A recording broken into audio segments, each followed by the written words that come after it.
Hey, good morning, everybody. Good evening, good afternoon, wherever you join us from. Thank y'all so much for stopping by. I really appreciate it.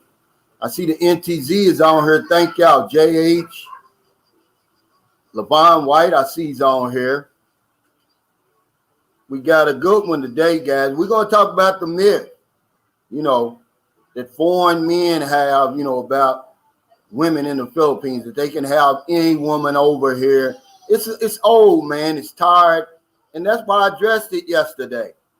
I just want to give you the nitty gritty. I'm going to give you the 360, but I'm going to tell you, you guys got upset about it. Hey, what's going on, Super Triz? He said, you're getting too real for YouTube. Salute. I'm going to give you the nitty gritty. I'm going to tell you exactly how it is. A lot of people can't handle the nitty gritty, guys. I promise you. And I guess I bruised some egos yesterday, but hey, they want to make it. They're trying to stir up trouble, by the way, with me over here about that video. I got some guys emailing me who want to be famous, but I'm not going to make them famous. But yeah, I got some real ugly emails from Americans, trying to make that video about size. I'm not talking about the Filipino man. You missed the whole point. I'm talking about your arrogant attitude that you have when you come over here, thinking every woman over here wants you, thinking you can have any woman over here. Well, I'm sorry. It don't work like that, guys. This is the real life I'm trying to tell you. And one guy says, oh, you generalizing. Well, damn it, 96.5% of the women marry Filipino men. How's that? Is that if 96.5 is not generalizing, then what the hell is? What's going on, Karan Tucker? Well, yeah, this J code breaker. He's watching. He wants to be famous. I'm gonna make him famous, guys. If you know who this guy is, you let him know he's barking up the wrong tree with me. He called me a nigger, man, in my email. Talking about I'm getting too comfortable at the top. See these jealous people bringing this old boy network stuff over here. Meanwhile, them Dumagetti disciples down there, they get a pass for exploiting Filipinos and Filipinas. But he wants to come on telling me I need to take that video down and make an apology video to the Filipino people. Fool, you don't know who you talking to. You have no idea who you talking to. Bringing that foolishness to me, man. Yeah, he wants to be famous. I'm going to make him famous. Jade Code Breaker. Write me these emails, man, talking about, oh, I've never seen Filipinos so upset that as they are with you about that video. I said, man, you must have never, you wasn't here when all these banks closed down over here, was you? He's not probably never heard of Ferdinand Marcos and all the other stuff that people got upset about over here.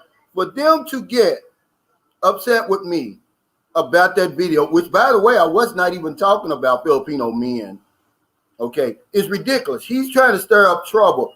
Supposedly, his Filipino girlfriend and her brother is going to try to get me deported. Sunshine Shoulders is getting ready to go on a world tour anyway. So go ahead and deport me. I'll go to Australia next, then New Zealand, then work my way around, man. But, no, man, I ain't with that, guys. It's not that serious, man, really. It's not. Hey, Carl Vaughn, what's going on? Yeah, it's really not that serious. Quintessential, the live was incredible, Calvin. Yeah, those guys made that live, not me, by the way. But yeah, normally I ignore emails like that, guys. But this guy, he touched the nerve on me because he got to talking about, oh, we know where you live and you got a girlfriend and daughter to protect. I'm like, really, man? You really want to go there with me? But then he starts using those racist terms, nigger, he calls me. First, he tried to throw his brother-in-law under the bus and say, yeah, he called you a nigger in Visayan. Well, let me tell you what nigger in Visaya is. It's nigger. So I knew right then and there you was full of shit. I ought to read your email. I ought to put you on blast so that if there's somebody close to you right now could slap you for me, But let's move on, guys. But yeah, he made me mad. And it's you foreign guys that get mad. Filipinos don't care nothing about what I say. They don't understand what I'm talking about. It's you frustrated guys over there in the land of dicks that's getting mad at me for telling you the truth. You can't have every woman you want over here. You're going to get your feelings hurt you coming over here with that foolishness. You 60 years old. Now, let me give you some good news. Will you find something better over here than you had over there? I did, and many others have. But to think you could come over here and just pop up on any woman and, Filipinos prefer white men, Filipinos prefer black men, and Filipinos prefer this, Filipinos prefer that. No, Filipinos prefer Filipino men every day of the week. Oh, that's everywhere, Calvin, you say. Yeah, but the big difference is, like I told you on that video yesterday, is that men don't come to those other countries getting out the plane thinking that they can have every woman in sight like we do over here. That's arrogant, man, and it's time that we quit that foolishness, man. That's that stuff y'all getting down there from them guys in Dumageddon and these other bloggers. My information is in contrast to that. These women ain't running around here wanting mixed babies and stuff, man. It's foolishness, man. Don't believe that. Filipinos are not that stupid. They're not that crazy, man. They got a lot of pride and everything, guys. Hey, what's going on? Yeah, get the popcorn ready. But I just want to say this right now. Any of my Filipino viewers and subscribers right now, if you watch that video, it's not about you. No matter what these people are trying to say. If all you got out of that video was me saying that the Filipino has a 4-inch penis, then you need to watch it again. They already know how I feel about Filipinos over here. I've been here on and off for 12 years. By the way, I've got a Facebook page dedicated to helping Filipinos during the pandemic. I don't have to do that. You know, I love and respect Filipino people because they love and respect me. But for you try to stir it up and think that I'm talking about Filipino men, no, that's not what I'm doing. I'm talking about you is who I'm talking about. Hey, what's going on, Miguela Maga Pobra? That must be one of my Filipino subscribers. Yeah, I don't do that. Maxima says poverty is a hell of a motivator. But for some women, they don't care how much money you got. They don't care how bright your future is. They don't want anything to do with you. But a guy reminded me, because I forgot to make this point on the video yesterday, and I thanked him. Go in the comments if you don't believe me, for making the point for me. He said, now out of 2 million, he said, I like my chances because all I need is one. And I didn't make that point, which I should have. All you need to find is one. But I did say that if you come over here and show these women some respect, you know, be humble, man. You know, it keeps you honest. You can't be running up on all these women over here, man, like they really want you. The rock star treatment doesn't mean every woman wants you. That's based on interest. Those people are interested in you. You're a new face. That's somebody you never saw before. A lot of people over here in the Philippines, depending on where you go, they've never seen a foreigner in real life. On TV and all that, guys. Hey, Thomas Ruggles, he said, truth is what you're saying, brother. Thank you for making this real. Yeah, thank you, Thomas. But I'm not trying to disparage anybody from coming over here. There's quality women over here waiting for you. That 2.5 million, you're going to find you a nice woman over here. I'm just saying, calm down. You're not Elvis Presley for real. That's what them guys, them Dumageddon disciples is telling you. All these women over here want a blonde hair and blue-eyed baby. Yeah, I'm pretty sure there is a few of them that won't, but they're part of that 3.5% I'm telling you about. I mean, you hear this stuff, man, it's crazy. But yeah, I get this email from this J Code Breaker. If anybody knows him, initials MC, man, he threatened me. And normally I don't make people famous, but I'm gonna make him famous. I'm gonna let you know, man. You know, you're not gonna get away with what you did. You know, you know, it's unacceptable, man. You bring my daughter into this, man. You asking for trouble, okay? Hey, Doug Carr said, morning, Calvin. I missed something. No, the subject is we're gonna address that myth today. That myth that foreign men can get off the plane and have any woman that they want in the Philippines. See, that's a myth. That's a lie. It's not true under no circumstances. Okay? And that's what it's about. It's also about people trying to stir up trouble. They're trying to make the video about one thing when it's not. I use that to make my point that Remember I said at the beginning, despite your apparent advantages, and nobody even caught this, I said, and despite his shortcomings, she's going to choose him every day of the week, twice on Sunday. That's the point I'm trying to make, guys, okay? But no, they want to make it, I'm putting the Filipinos down, and I'm talking about the Filipinos, and no. That's not what I'm doing. I would never do that. I'm not that stupid. I've got over 600 videos. Nobody promotes the Philippines more than I do.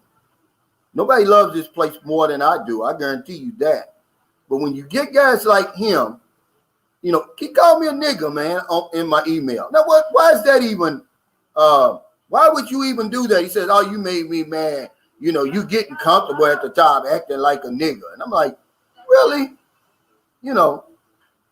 Meanwhile, them clowns down there that's throwing out that garbage that you like to hear because it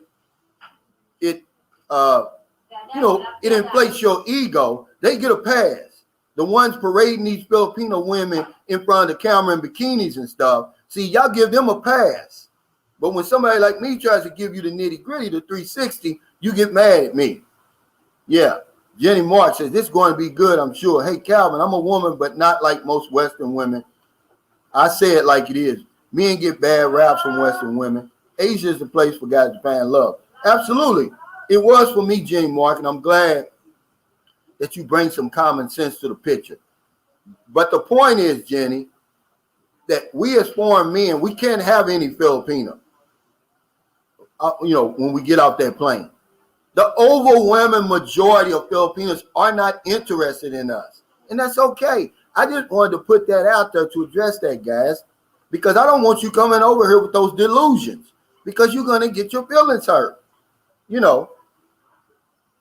Yeah, dude, that's a myth. Come on over here. I'm boots on the ground.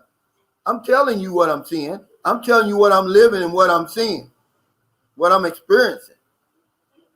J.A. said, it's 50.53, Jay. Hey, Lazy Eye Nate, he'll be on the panel Tuesday, him and his wife. And I'm glad you brought this up, John, because I got an email from another guy. And this is a good guy. His name is Wes Westwood. And he sent me an email. He's been, with his Philippines for 19 months. And now it's a long-distance relationship because of the pandemic. And he proposed to her online. And I thought it was going to be cringy. I was like, okay, man, I'll watch it. And, man, he actually made a good video. It was actually quite touching. And I'm pretty sure, because remember, Filipinos are they're romantics, really. And she's going to like this. But the name of their channel is Wez, W-E-Z, and Rogine, R-O-G-I-N-E. I'm gonna put the link in before it's all over with. But yeah, it turned out to be good, guys. He's from the UK too, Lazy Eye Nate. And I think Lazy Eye Nate, I think you living in Florida now, but you're from the UK. But him and his Filipino wife, he's got a story to tell, guys. He's one of the guys that came over here. He met his wife, but then and in 2 weeks they got married. I want to hear his story. It bears witness to a lot of stuff I'll be telling y'all, guys. Harold Till said, let them come and see for themselves. If they come. Yeah, that's exactly right. But,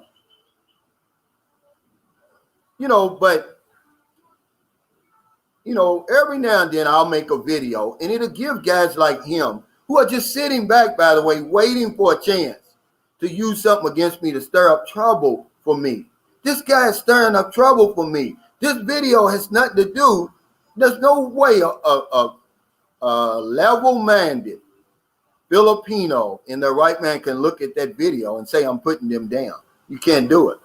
But everybody missed the point. They was all talking about the size of the Filipinos. That's not what it's about. That's what y'all want to make it about. Oh, okay, Lazy Eye Nate. He said, yeah. And I was engaged to another woman while getting married. Wow. See, See, these are the stories I want to share with you guys. And thank you so much, Lazy on there. He reached out to me. He said, Calvin, me and my wife like to be on that panel. And I said, sure, man, you know. Hey, Yasharala Asa Israel. Thanks for that super chat. He said, some people are just dummies. Yeah, they are. And, you know, he don't realize that nigger word don't do nothing to me. It's not what you call me. It's what I answer to. I'm sorry. That then just played out with me, man. You got to do something else to get up under my skin, man. Don't bother me because I know that's not what I am, you know. Yeah, they think that they can still get up under your skin. No, you can't get up under, especially when you 8,000 miles away. Hey, John Wells said, James Lyons, hey, Buck, hope you're doing well. Buck's our sidekick. He'll be on here Tuesday. Mr. Chip said, probability is better finding a good woman there than most guys' home country, Calvin. Ignore that clown. Yeah. But for some reason, this J code breaker, he got underneath my skin, but it wasn't because of the name calling. It's when he started mentioning, oh, they know where you live and they're going to get you deported. And remember your girlfriend and your daughter. And I'm like, you got all of that off of that video, man. You sick.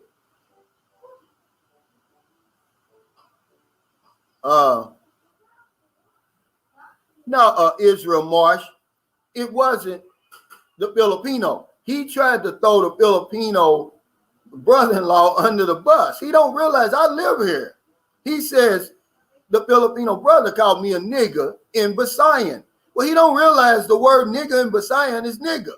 It ain't nothing else, brother. That's how I knew you lying. You trying to throw him under the bus. And he said, oh, yeah, you done pissed me off. You done got comfortable at the top acting like a nigger. Yeah, he's all talk, man. It's all. Hey, you dirty puppy. You dirty puppy out here.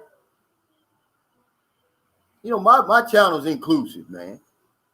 I promise you that. Yeah. I didn't do that, Robert Handon. He says, hey, Calvin, accountant, visa expert on Filipino P says resident visa applicant needs to deposit 20,000 Filipino. No, and I won't do it, Robert. I won't do that. And remember, they keep pushing that stuff towards you because they're getting paid for that. I can't do that. I can't push them accountant visa experts at you saying all that stuff because they're getting paid behind that. They're getting some type of kickback on that. Every time y'all call them up, I'm not going to do it because it's not required. Right now it is. If I got a lot better things to do with $20,000 than put it in a bank over here. And by the way, you can't touch it. Okay. That's the bottom line. I'm doing just fine on my tourist visa. And you will too. This pandemic has turned the world upside down, guys, but it hasn't to the point where you got millions of dollars and you can stick 20,000 in there and won't miss it, then why not? But most of my viewers, man, we don't have money like that, Robert. We don't have money like that. And yeah, Alexander Neville, man, but here's the kick to this. He said, your house is your 20,000. No, it's not. Guess what? I've got to put the 20,000 in first. Then once they approve me, I can get my 20,000 back and put my house up. Okay.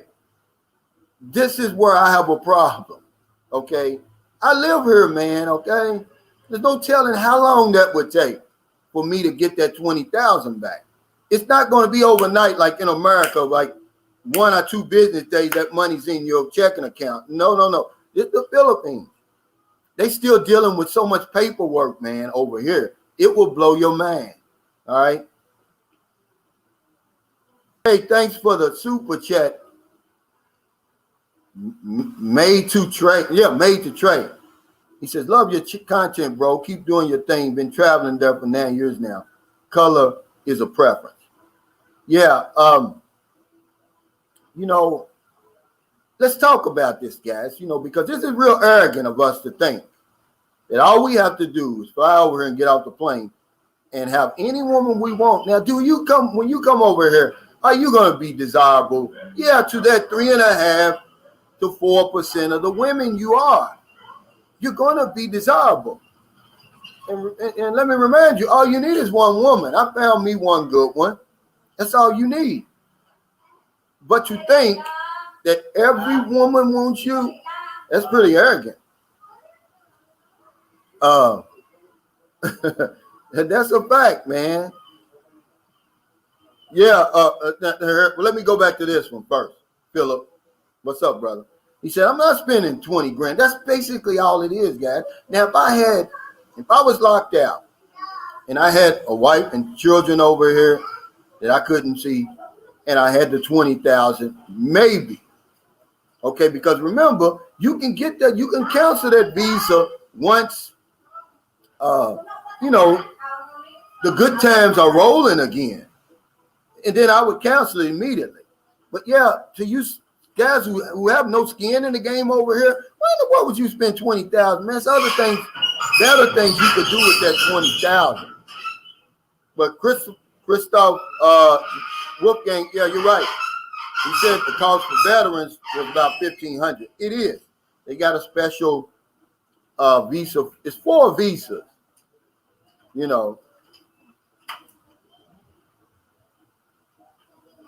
But here it is.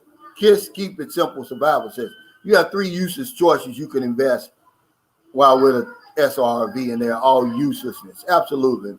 That's the way I look at it. We never was talking about, I promise you guys, I've been over here, okay, up until the pandemic started in 2020, right? So 11 years I'm here. And I never heard of an SRV. No one even brought it up. I never knew any foreigner that was on SRV here. Hey, thanks, Will the Beast, for the super chat. Shout out to the Mummified Stick crew. Your Filipinas haircut video was amazing, Calvin. You earned this super chat. Thanks, man. Let me remind a lot of guys, man, and I'm glad you reminded me, Will the Beast. My vlogs are inspirational, sometimes motivational, sometimes entertaining, but most of the time they're informative. But they're never bashing, man. I'm not stupid to sit on the soil, foreign soil of a people and talk down on them. I'm not that stupid, man. My mother raised me better than that. Okay? It's just not who I am.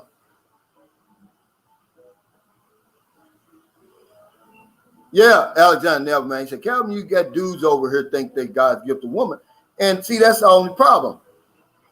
And, because Filipinos can be cold now, I'm going to tell you, man, and it's going to get your feelings hurt.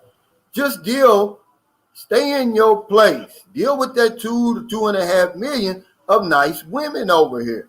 But you try to get outside of that.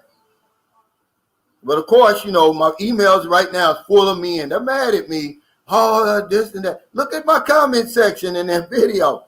Because when I went to bed last night, guys, that video had like 1,200 views. I thought it was going to be just like, because, in October, well, YouTube is starting to kick up when it's winter over there because people are inside. But I'm thinking, okay, it's going to be another 3,000-4,000 video, Man, I got up this morning, that thing was over 6,000, over 200 comments. I said, oh my God, I didn't, touch somebody's nerve over there. And I'll be damned if it's not one Filipino's on there, guys, by the way. This is all foreign men, 99% Americans. With that bullshit, man. Get off my channel with that stuff, guys. I'm just telling you the truth. I told one guy, I'm trying to help you, man. Yeah, I ain't trying to help you. I ain't trying to talk about it. I ain't talking about anybody. I ain't got time for that.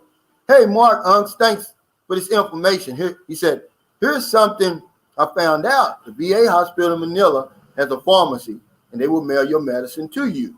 That is good news for everyone living on a war veterans pension in the Philippines. Yeah. Now, remember, guys, if you're an American, you coming over here and you sign up, remember, you got to register for this VA, by the way. Also register for that foreign medicine program or foreign medical program. Excuse me, because I should know that.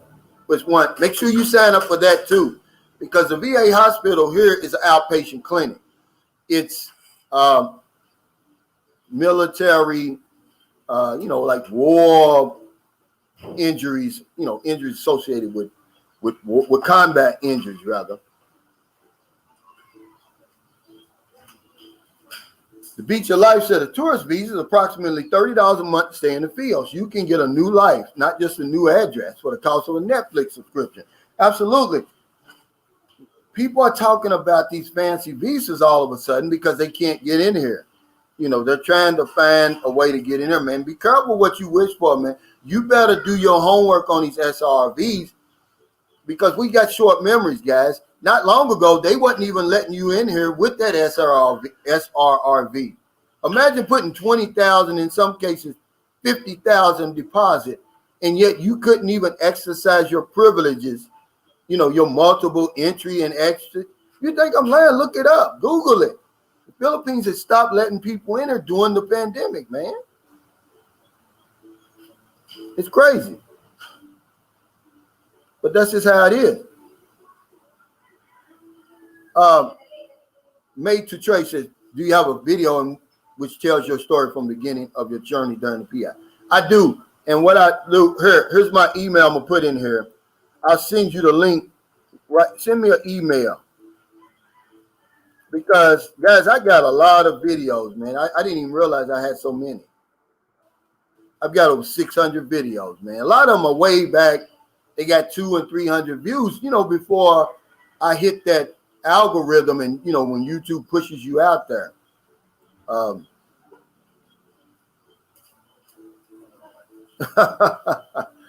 Philip Rogers said, I was thinking that's 3% more than most guys could get in the U.S.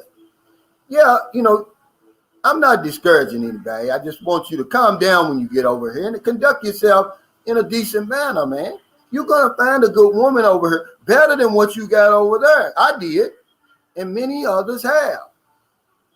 But if you want to think that, you're going to get out here and every woman that you see at the mall is going to be interested in you, they're not going to pay you not a bit of attention. Brandon Keno says Calvin broke the internet. No, man. I don't got that kind of following yet. I just be trying to share some boots on the ground information with y'all, some real life stuff that nobody else would even think to talk about. All they want to talk about is booty, bikinis, and beaches. There's more to the Philippines than that. I'm sorry. Yeah, Joseph. That's why I moved to America to the PI to escape this American foolishness. I felt impending doom coming, man. I was going to die over there. Either the stroke, the police, or one of them thugs over there. But now I got to add the Fantastic Four, or one of them old crazy racists over there that will kill you over something stupid, playing your music too loud, saying something to their girlfriend or something foolish over there. The Fantastic Four. And I got the hell out of there. I'm glad I did. I won't be back. Some guy said never say never. Man, that's that old foolishness that old bird in the hand, beach two in the bush stuff. That just means be satisfied, be content with what you have. Some people aren't content. If those two birds in the bush, man, is what I've been really wanting my whole life, I'm going to throw that damn bird in my hand in the damn garbage and go for that,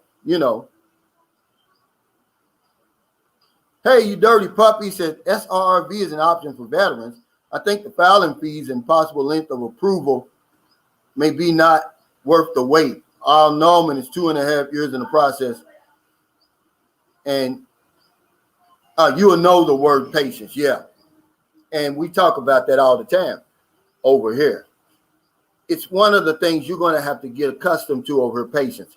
A guy just asked me, he said, Cal, when you on here, and I meant to hit on it. He said, when you going to move into your new house? Well, that's a great question, man. And I don't even think about it, guys, because it's making me angry, really. And I spent all that money over there, every penny I had, guys, to build that house. I can't move in because there's no electricity. We don't know when it's going to get cut on over there. We've been there 2 times this week. It's just something that, you know, when you get to the Philippines, you got to learn to deal with. They could come over here late on today and say, hey, it's cut on. But I don't see that happening. You know, it's just something, man, you know, to think about. You know, it's like, I'm just trying to think about, when was this guy going to tell me that it was going to be a problem? Do you think I would have started building, or I'd have started acting earlier about getting my electricity on if I knew it was going to be a problem? John, of all people, has nothing to do with my building process, was telling me about one of his friends. Say, Calvin, Israel, he built his house, but hell, it's been 3 months, his electric still ain't on. Are you going to have that problem? And I was like, no, John. And then I went and asked the engineer, oh my God, he got the stammering and stuttering and saying, oh yeah, there's a backlog. The man I got working on it, he's got 3 people in waiting. I'm thinking to myself, well, when was you going to tell me that, man? I mean, but there's no reason for me to get angry, guys. I get upset about it because I've been living here long enough to know that's just one of them things that comes at you. Really. But patience over here is the key. And that's how you're going to tell a new guy from somebody that's been here a while, been over here several times. The lack of patience is going to drive you crazy. You're going to stand in line everywhere you go. They're going to count your money 2 times at the cash register. Somebody's going to be in front of you with 1,000 items and you got 1 bottle of bleach, and they're not going to let you go in front of them. You got to sit there with that 1 bottle of bleach while they go through this whole big grocery cart full of sorry supplies. You got to learn patience over here. Retired 2019 said, Calvin, you're 100% correct. Filipino women do not prefer foreigners. Guys put their ego aside. But yeah, when you got people who their whole YouTube channel depends on this type of foolishness, they're going to keep putting it out there. They will sit in front of a camera and tell you that all Filipinos want mixed babies with blue eyes and blonde hair and all that kind of stuff. They'll tell you that. It's cringy stuff, man. It's not true. Racism is ignorance, and Filipinos are not ignorant. Did you see the 2 women I had on my channel the other day? They both had college degrees. Let me remind you that I've always told you that most of the women that you're chatting with online, they've got a college degree. They're not stupid. They don't buy into that stuff. That's that old crazy Western thinking that they bring over here. It's a myth, guys.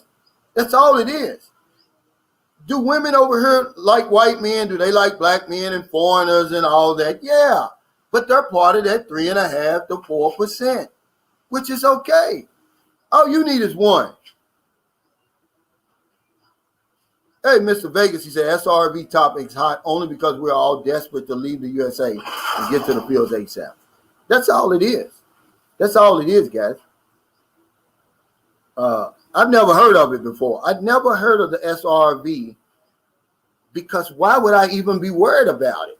Now, I did get an email from a gentleman who said, Calvin, you know, after a while of coming back and forth with the tourist visa, I think 3 times. So that would have been like 9 or 10 years. He said they saw those stamps on his passport and they gave him some problems in immigration. And I'm going to tell you, like I told him, I'm going to have to cross that bridge when I get to it. You can't force me to take a SRRV, you know, and that's just the bottom line. But I never heard of an SRV. I never knew anybody that had one, because why would you need one when you can stay over here for 3 years in a row? So that's money you're going to need when you get over here. And when you put it in an SRRV, you can't use it. It's a deposit or an investment, it's really sort of like an affidavit of support. It's just saying, look, you're not going to be a burden on the Filipino people and the country. Or if you get sick in a hospital or something like that, they're going to use that money. But it's not something that I would be sweating about. Now, if I had $1 million and, they said, hey, Calvin, you get in here at 20,000 or whatever, here, take this 20,000, and so I can go see my wife and my children. But if I didn't have any skins in the game, it's so many other places on this planet, man. The world's approximately 197 million square miles. About 58 million square miles is land. Where I come from, Louisville, Kentucky, is only 334 square miles. The Philippines is about the size of California, something like that. That's what John said. I got to look this up, John. See, but it's spread out. But, man, so many other places, you don't have to sweat about this place. Philippines is not going anywhere, guys. I'm telling you. I'd be in Brazil. I'd be in Cuba. It's so many places. Costa Rica, Mexico.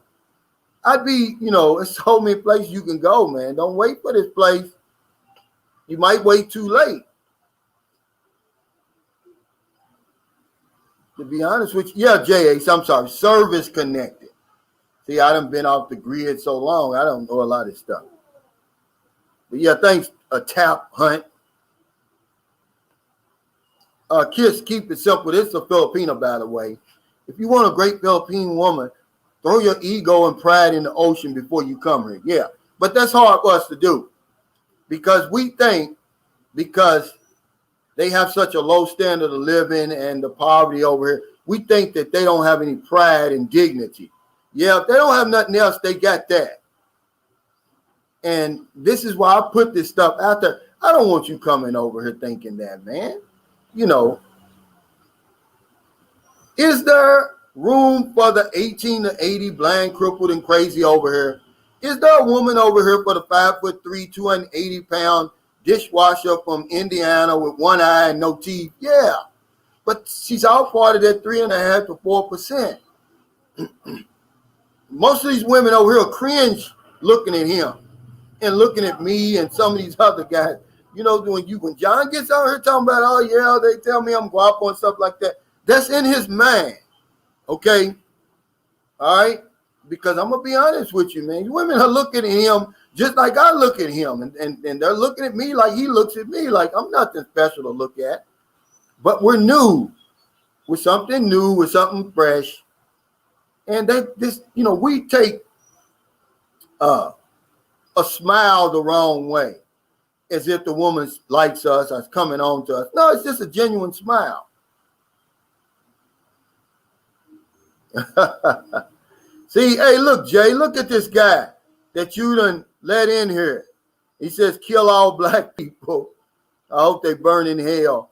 KKK Klan. How'd you let that happen, Levon White? You're fired.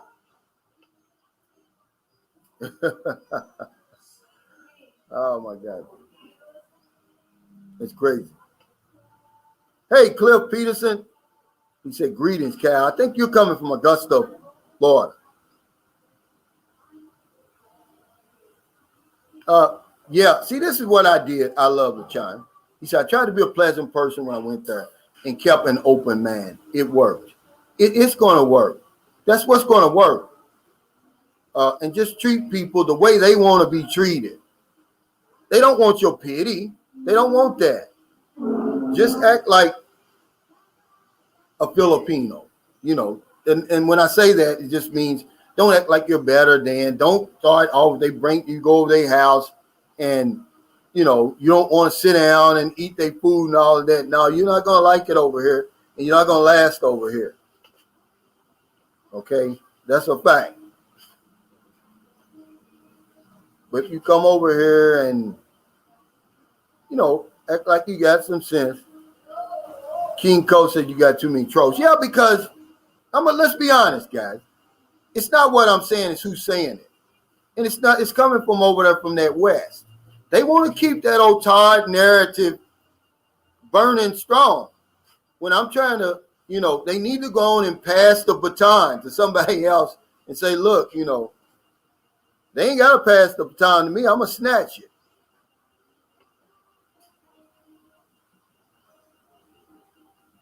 He said, TLM said, who is this clown about the KKK? I'm not even mad at him. I'm mad at Tap Hunt, Levon White, Jacob Tanjay, letting this stuff get through. Hey, Haitian gunman, he said, thanks for that super chat. He said, keep constant watch over that property for squatters. Yeah. Well, remember, I'm telling you guys, I've got somebody watching that, but squatters don't act like that over here. You know, squatters just don't show up on a place and start squatting. Read the history of squatters and how all that stuff came about, and you'll get a better idea. Filipinos don't just show up like that, man. They're not like that. They wouldn't do that because they know if they did that, they would get shot over here. Filipinos don't play about their property over here, man. One of the top ways that people get killed over here is property disputes. Let me clear that up. When you see a squatters area, it's because some VIP, some government official, somebody powerful up there, them push them over there and say, hey, look, somebody who knows the history of the land and all of that, they put them there, and guess what? That creates a powerful voting block, ban block, whatever it is. Okay, you sat here, you better vote for me. I'll vote for whoever I tell you to vote for. It's history behind that, guys, the squatters. They don't just show up on your land because, man, a Filipino would shoot them doing that like that. That ain't gonna work over here. But thanks, brother, for that super chat. And I know y'all hear that stuff about squatters all the time, but people don't do that just like that. That's not how that works over here.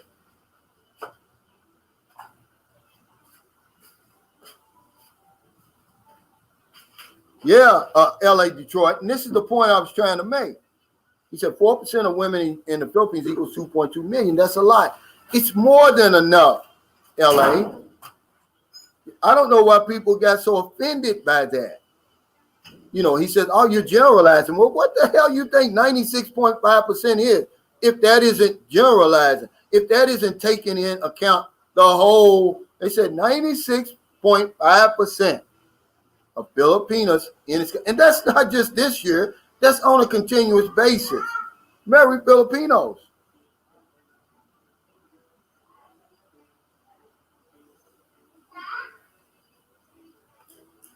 But see, it's never been about skin color, AC King. He said if the right man or woman comes along, skin color won't matter. I've seen it happen with a white girl I knew who wouldn't even talk to a black guy in high school, went to college and married one. Yeah, that's not what my video is not about. That it's about this, the arrogant attitudes that we as foreign men have about women over here, man. We think so little of these women over here. We think all we got to do, no matter what we look like, is get off the plane, go up to the finest woman, flash a few dollars, and that's all it's going to take. Guys, it's not true. It's not true, man. It's just not true, man. I promise you that. Now, can you come over here, act like you got some sense, dress nice, smell nice, conduct yourself in a decent manner, and let one of them 2.2 million women find you? Yeah, that's going to happen.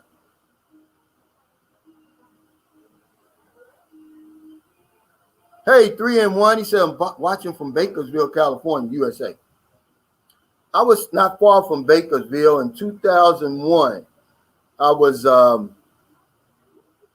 working on one of them oil refineries out there with this company. I'm almost sure that was it. Hey, Simply Actors, nice to see you. I hope that you can join us on Tuesday. We'd like to get you involved. Hey, what's your hey, mate to trade? Thanks for that super chat. Said, what's my email? Here, I'm gonna put it in here again. It's Cal Roach, CalRoach1 @gmail.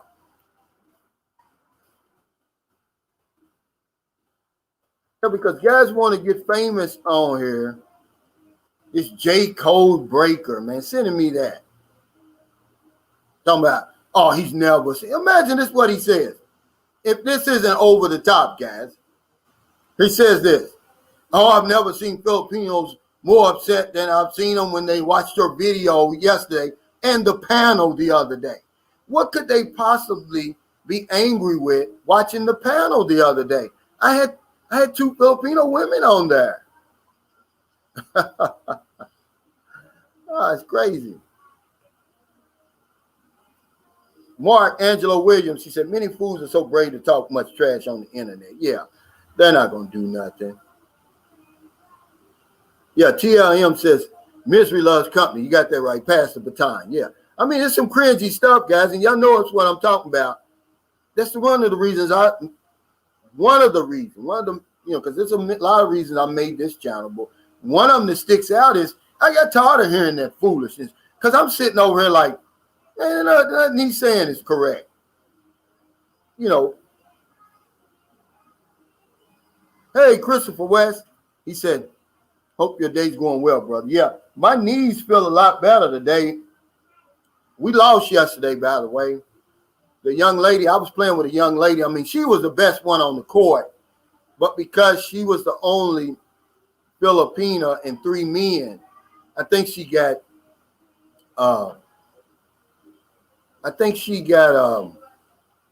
nervous. She was because we won a couple of days ago. I mean, she's really good, but I think, by her being, and she was young. I think she was 16 or 17. Yeah, John. Yeah.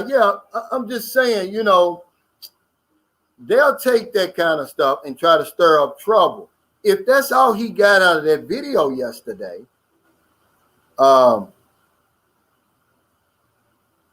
then what can I do? I can't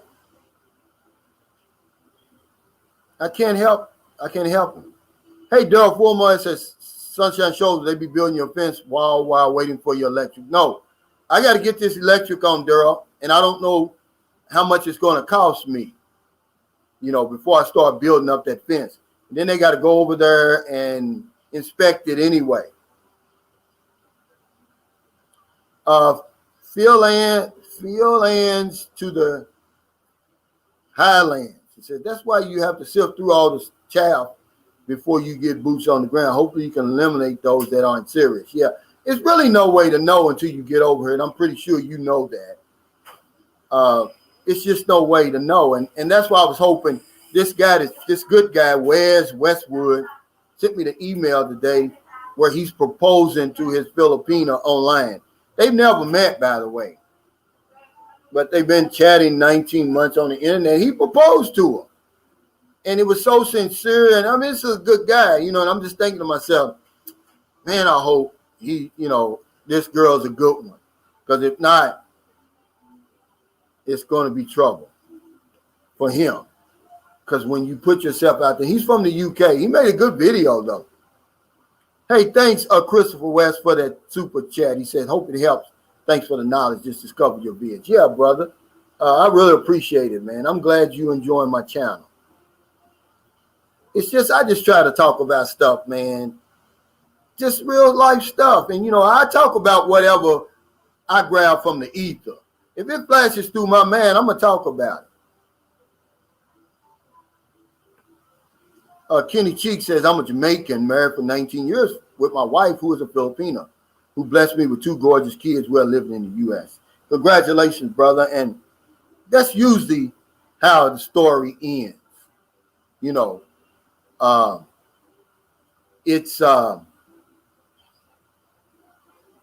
I tell you that you can't get lucky over here. You can only get unlucky. And that's what we're trying to do. We're trying to help guys to avoid getting unlucky over here. Adam Chenoweth, Calvin, it's the same group who say all lives matter. That's the nitty gritty. You know the type.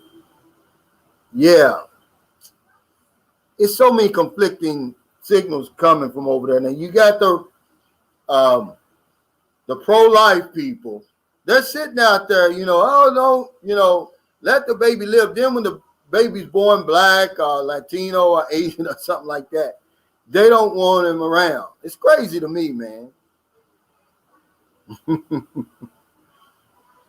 Hey, Sam, he said, Sunshine shows Calvin, too bad we're not in the same region in the Philippines.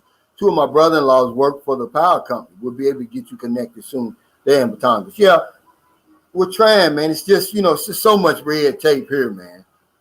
It really is. And if you'd have asked me before I started building this house, would that even been a problem? That would have been the last thing I would have thought about, because we filled out all that paperwork.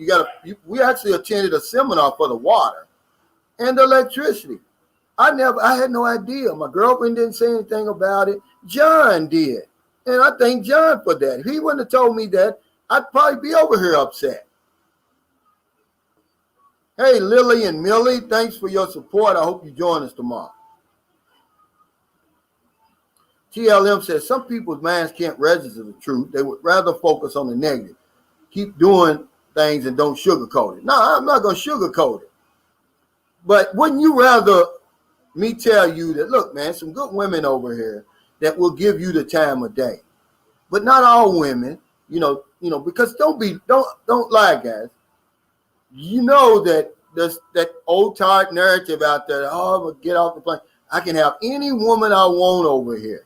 It's easy over here, they'll tell you, but it's really not. Some guy sent me a comment, what somebody told him. I said, I'm going to ignore your comment because I'm boots on the ground. This is not what somebody told me. Domingo Ojeda says, I think it really doesn't matter how you meet as long as you get to know the person. I was talking to my woman for over 3 years before I even went over there. We hit it off and got married. Yeah, we're not saying that love can't develop online. We're just saying, what if you went over and you didn't hit it off? Like many people do,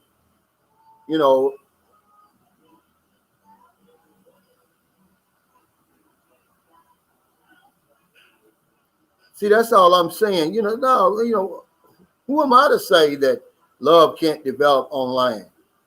I'm just not cut from that cloth.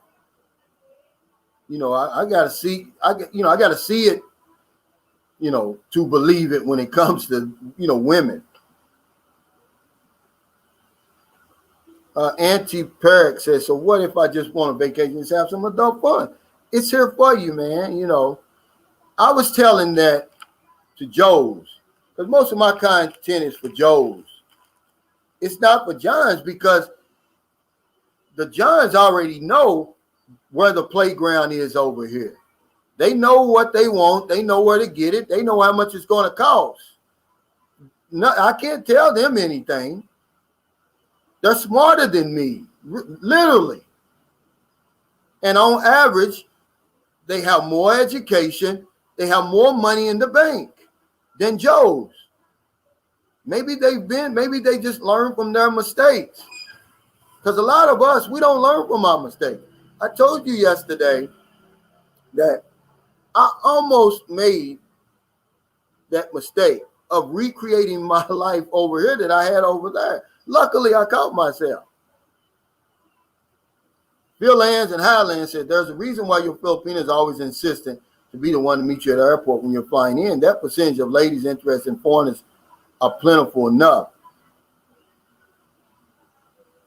Yeah, but she wants to get your hooks in. She wants to get her hooks in you too, If she's invested any type of time online, she's part of that. Remember now, how many guys do you think are going to come over here and meet your Filipina? That's another reason why they want to meet you there. Do you really think that you're the first guy that ever promised her is going to come over here? Now, I know she'll tell you, yeah, you're the first. They're not going, but that's not true, man. If she's on a dating site, she's chatted more than just you. And one of the reasons they want to meet you there is because, first of all, is he coming?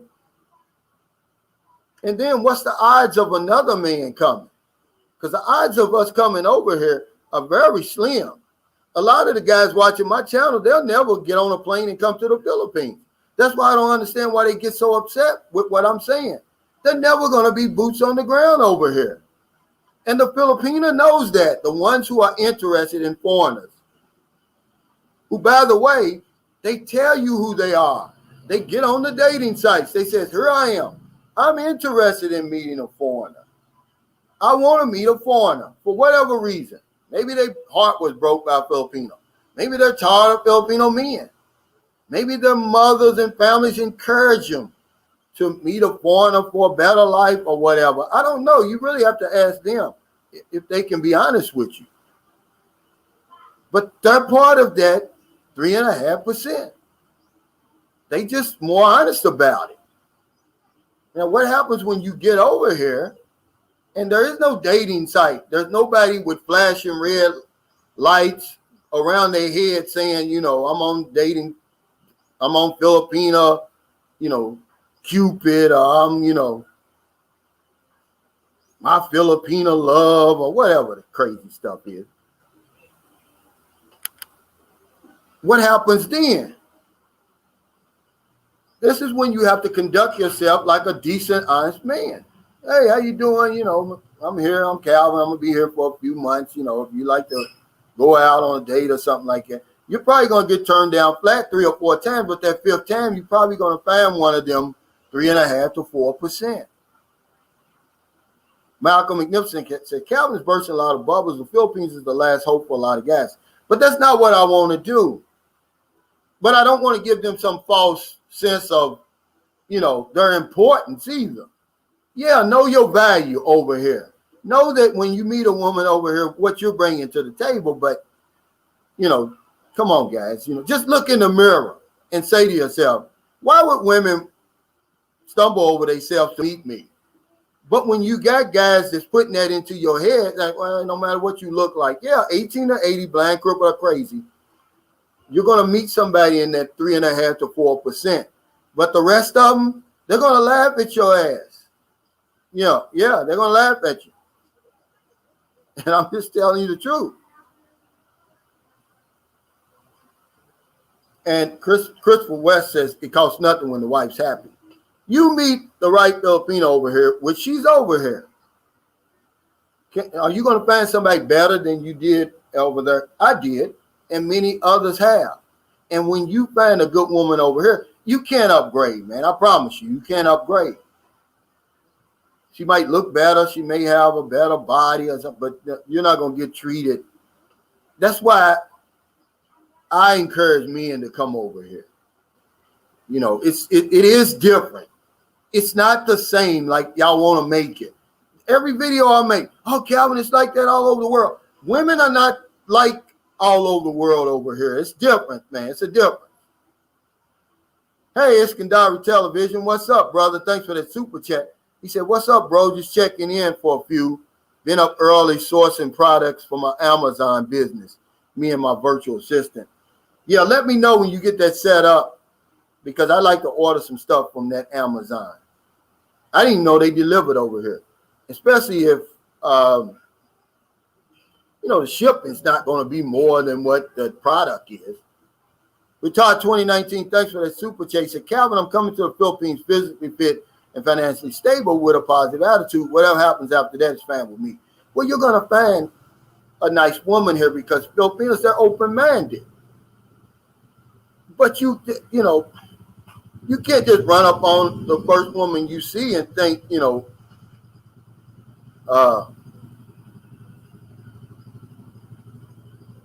what's this, Dennis Snyder? He said, brother, I'm so very sorry, my friend. What happened, Dennis? Let me know. Yeah, okay, let me answer this because I've answered it so many times. One Lloyd J. News, New York. He says, no pretend. Some women worldwide don't date outside their race. Nothing new. Yeah, but here is what's the big difference over here. People don't get off the plane in America thinking that, any woman that I talk to is interested in me. I can have any woman I want. That's the attitude when men come over to the Philippines. And if you don't have that attitude, you lying to yourself.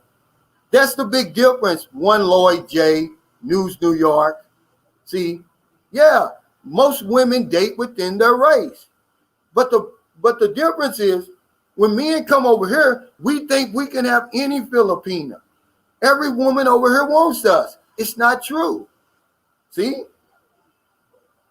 So that's the big difference. And that's what I try to tell guys. Hey, Tim's Life Adventure, he said, Avenue, don't know what's wrong with you people. Do you have a great show here with great information and the complainants come out of the woodwork? Absolutely. Because, and I'm glad you said that. If all they got out of that video I made yesterday was, oh, you putting Filipino men down, then I can't help them, Tim's Life Adventure. I really can't. There's nothing I can say that's going to bring them over to my side. Those are just people that you just got to say, okay, well, you know, I'll never be able to reach them. LA Detroit says, too right, Calvin. Rich or not, you can't come there and magically pull Miss Universe like P.O. What's back. Absolutely. And all I'm saying is, guys, is to keep your feet firmly on the ground. That's all I'm trying to do. You know. And then that way you're going to end up meeting a person. Daryl Fullman said, let us know how we can get Amazon in the Philippines. Yeah, that's what this Iskandari Television. I told you, he's a legit businessman. He does those type of businesses that I would suggest you do where he's behind the scenes. Nobody sees what he's doing.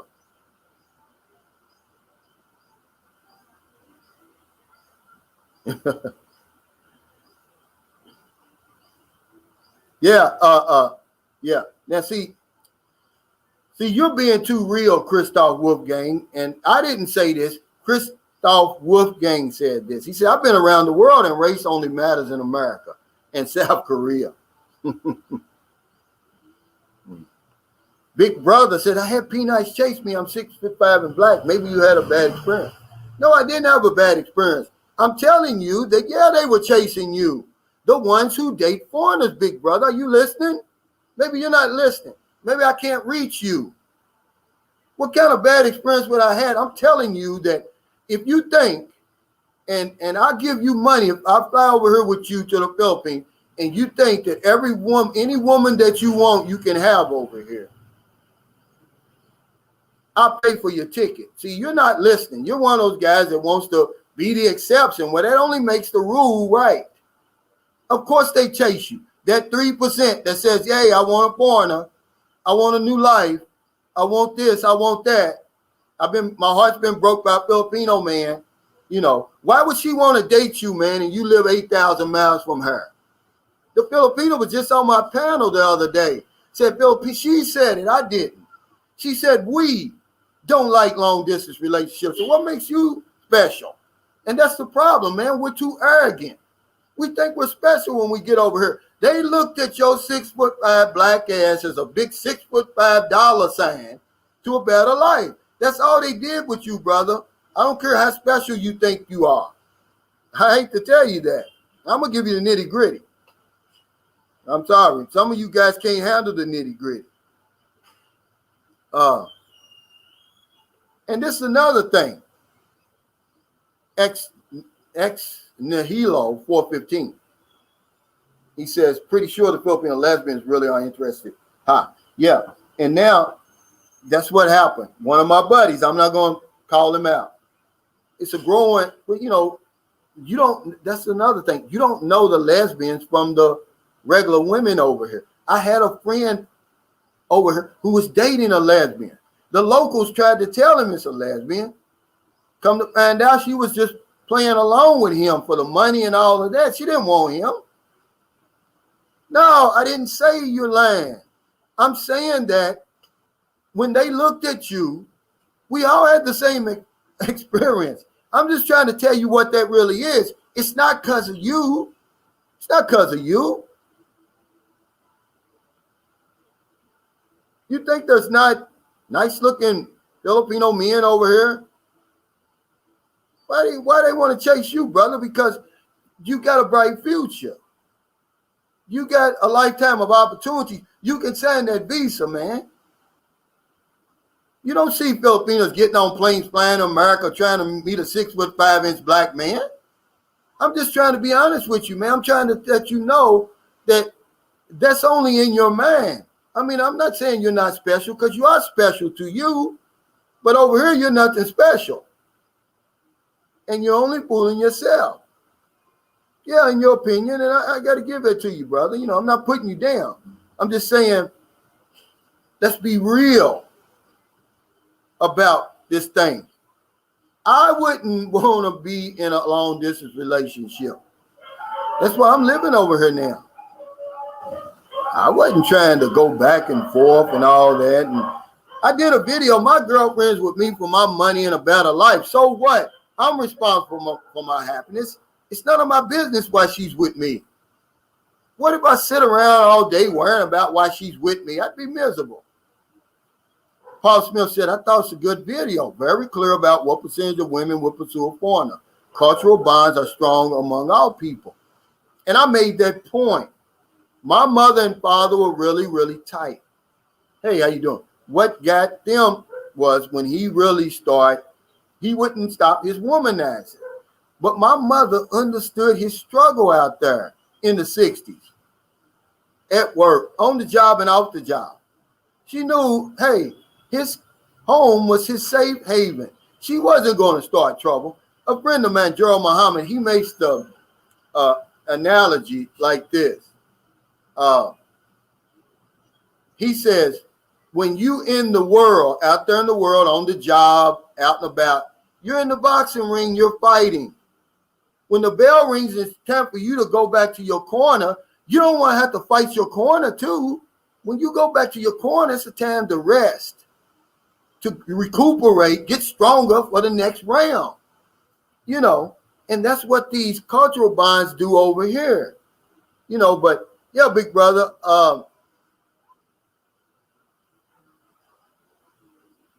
I'm just going to let that go, man. I'm glad you had a good experience, but so have I. I'm just letting guys know that, you know, the women that chase you over here are the ones that deal with foreigners.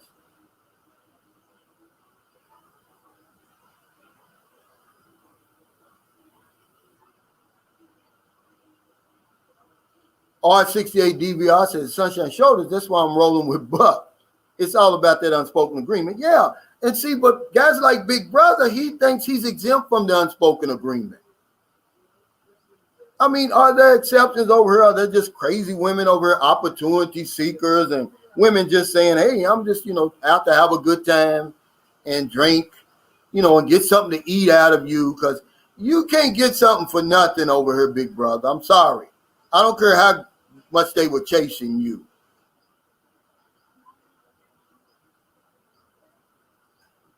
And Marquente said, Calvin, ironically, I got off the phone with my ex. She was not effective in helping me fight. Yeah. And see, hey, thanks, Cliff and Rue. They were on my channel the other day, by the way.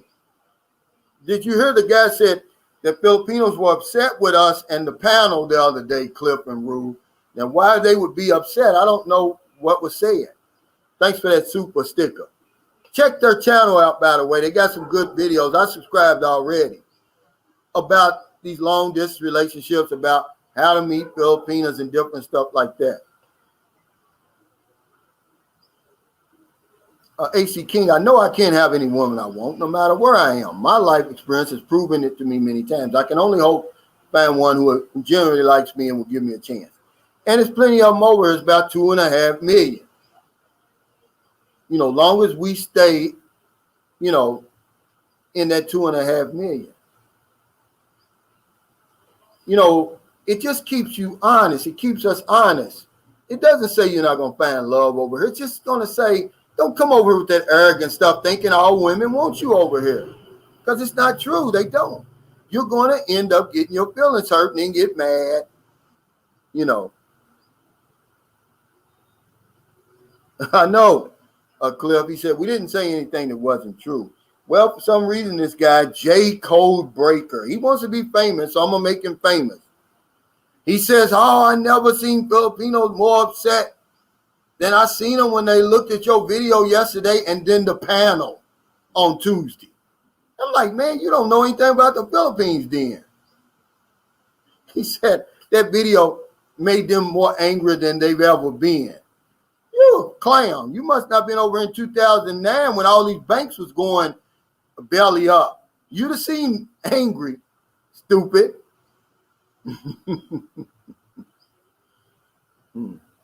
3-1 says, no money, no honey.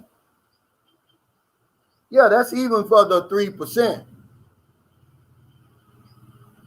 But I think people are really missing the point. I'm trying to just fix our attitudes when we come over here. We think it is a playground for some men. If you're a John, it's a playground. You know where the playground is located. You know how much it costs. You know where to get it. But for everybody, it's not a playground,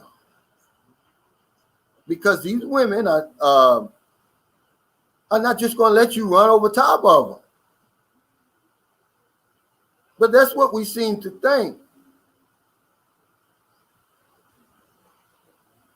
And it's just what it is.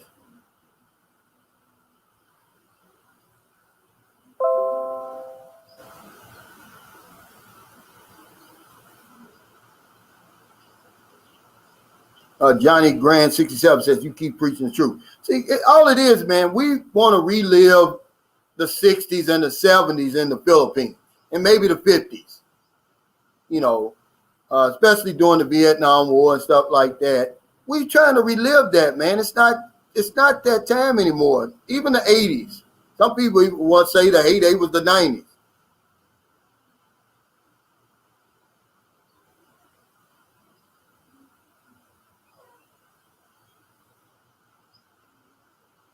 Daryl says, upset with the panel about what? There were 2 Filipinos there. Something was said. I know they would have said something. Yeah.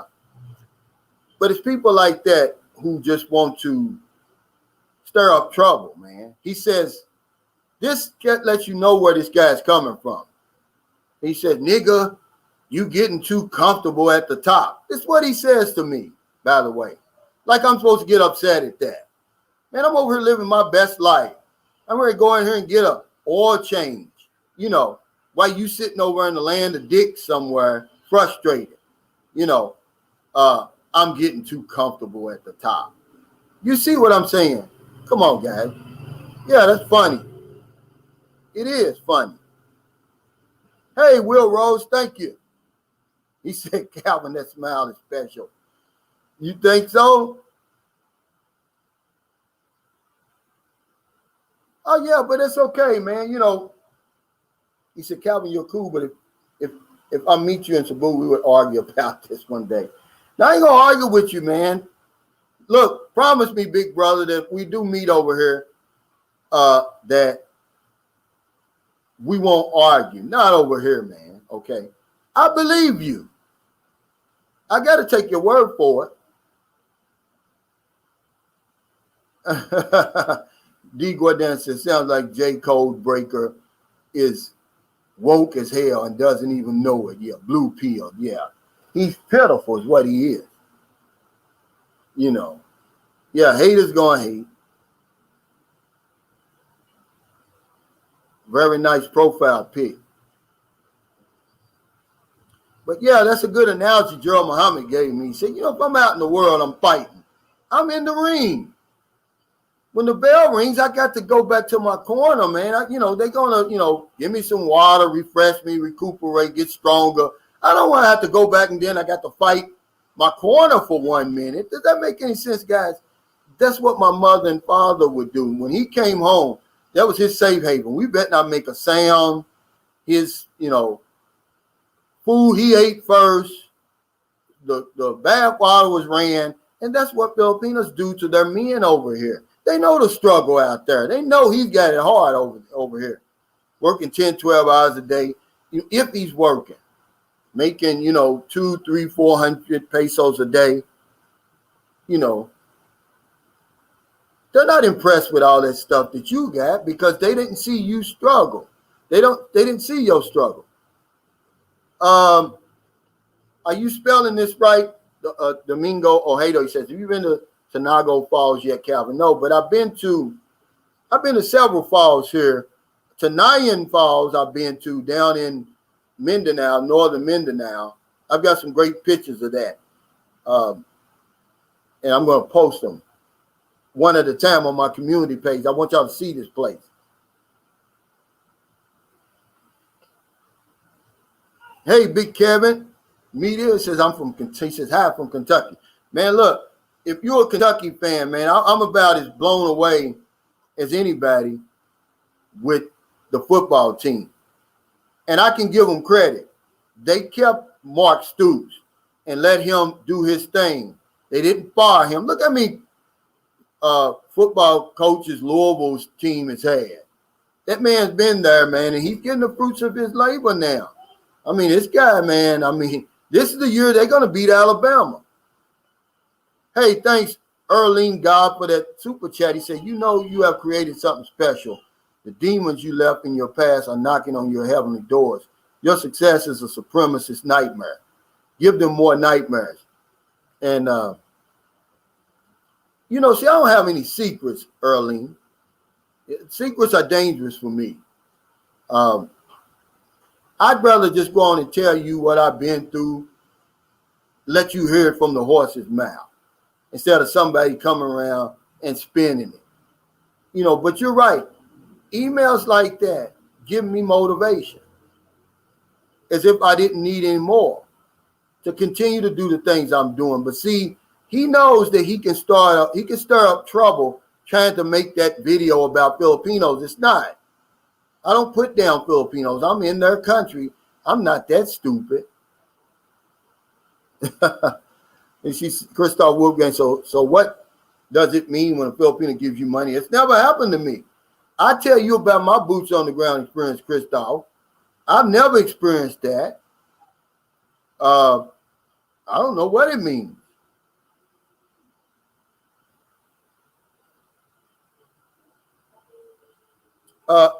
Anti-Period says, so what's the place to be if you're single, have no concerns of finance, and are good-looking 6'3" white Croatian guy?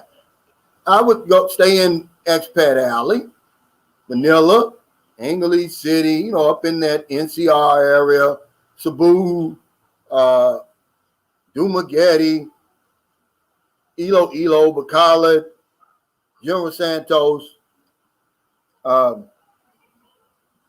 The Philippines has a lot to offer, and you're going to see that when you get over here. I mean, they got nightlife like anywhere else. They got nice restaurants like anywhere else. But if you've never been over here and you're worried about the infrastructure, you're probably never going to make it over here. You're probably going to end up going to Thailand. They've got 5-star hotels over here, by the way, Jay. Okay? They've got 4- and 5-star hotels over here. Go to Boracay. I took my son and my wife because I wanted them to experience a 5-star hotel. It was at the Henan Lagoon. It had just reopened.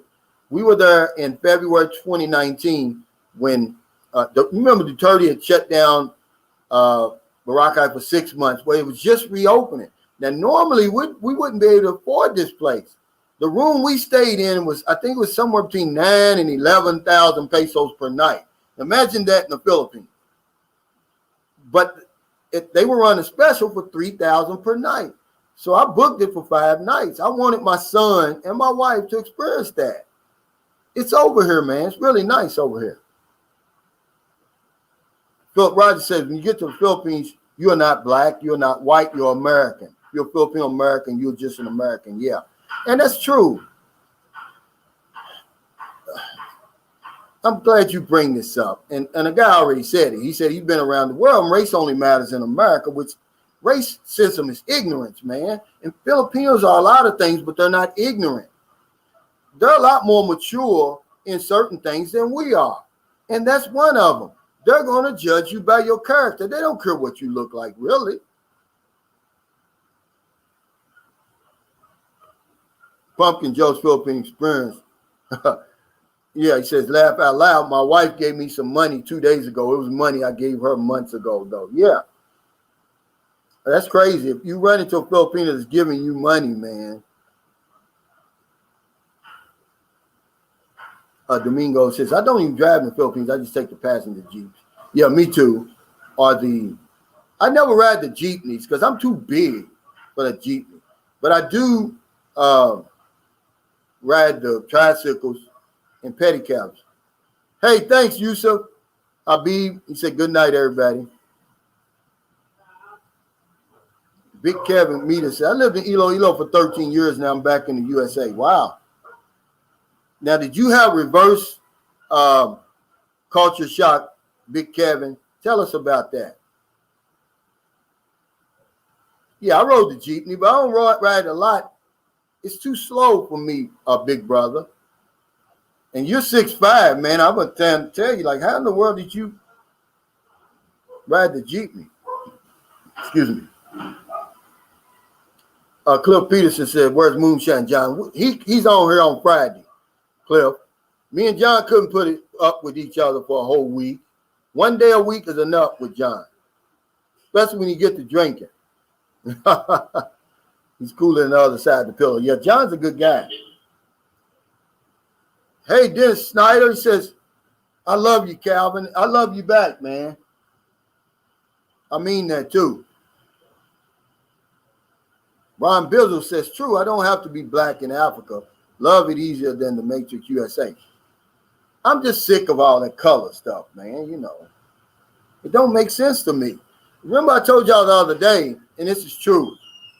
In 2021, if you think your color makes you more entitled, makes you more smarter and, you know, qualified, then that's not racism. That's a mental health issue, really, because you're crazy as hell.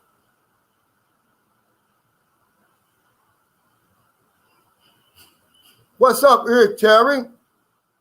Yeah, I'm glad you got your hair cut too, Eric, because, man, that fro you had going in Miami, man, you was looking bad, man. You look decent now, boy. You got that haircut.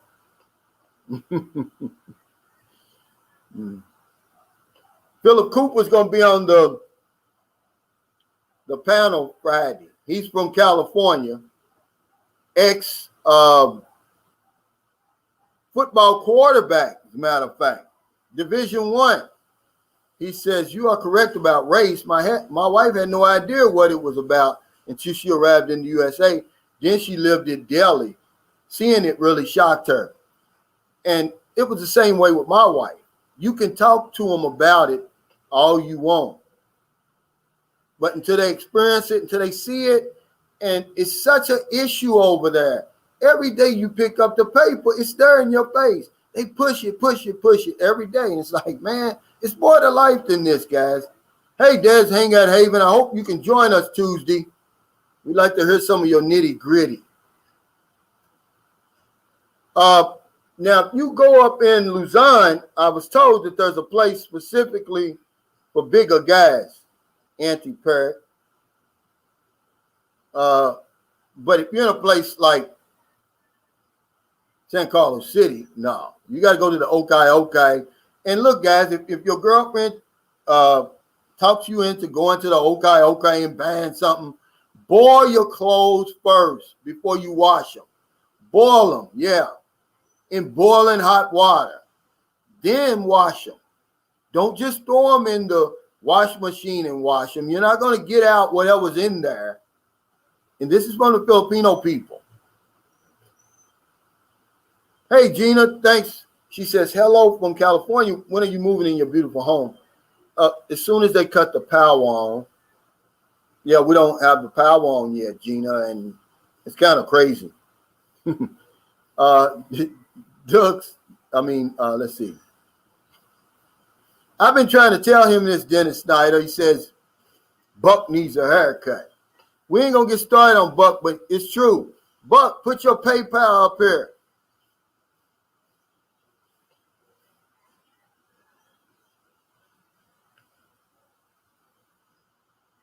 Yeah, Will Rose says, I personally felt more racism in my states than I have walking in Japan, Thailand. I mean, I don't even know where to begin with race. It's like, it's so antiquated. I mean, imagine talking about race in 2021. I remember when I was little, like 10 years old, I thought for sure that when I grew up, I wouldn't have to deal with that stuff, because when I was 12, I used to fight the Ku Klux Klan just to go to school. That was that forced busing in Louisville, Kentucky in 1975. And I just knew in my heart of hearts then, surely when I get grown, I don't have to deal with this. Man, it's foolishness. You're still dealing with it. My grandkids are going to deal with that. Oh, it's a great idea. It's a great idea. Doug Carr said, that's why I'm getting a sewing machine when I get there. We'll make my own. And you can do that. Thanks for bringing this up, Doug, because Filipinos, they're great seamstress and tailors here. I'd ever talk about that. And I'm glad you're bringing this up, Doug, because if you can't find clothes, there's plenty places. I don't care where you go, I don't care how small of a city it is, province, there's a tailor or seamstress there, and they will make clothes for you.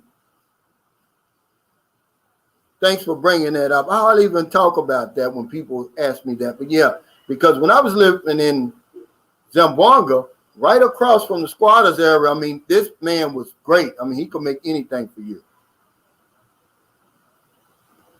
Dennis Snyder said, love you, Buck. He said, I never laughed so hard. Buck's a great guy, man. He's a good sport. He knows he's a whipping post when he comes on that panel.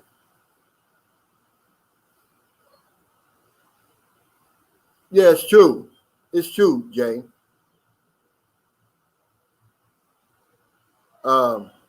Because, but here's the crazy thing. Let me say this now. Imagine being a racist in America, then you come to the Philippines for a woman. Does that make any sense to you? Anybody? Does that make any sense?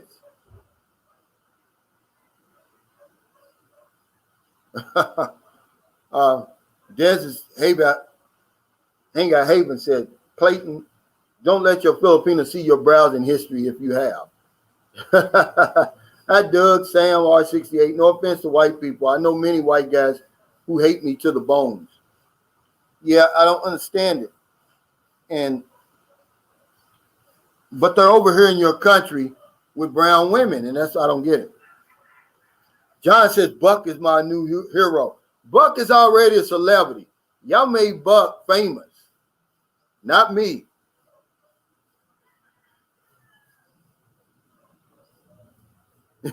And why?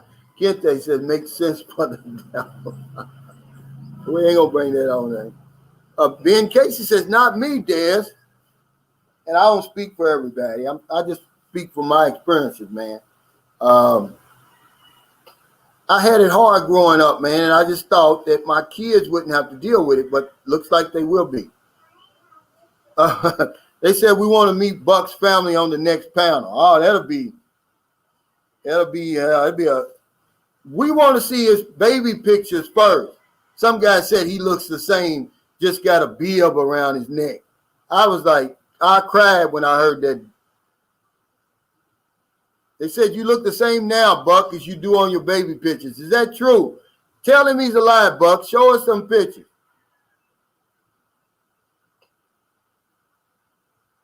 Gil Bellamy said Buck is funny. He can take a joke and not get serious, I guess.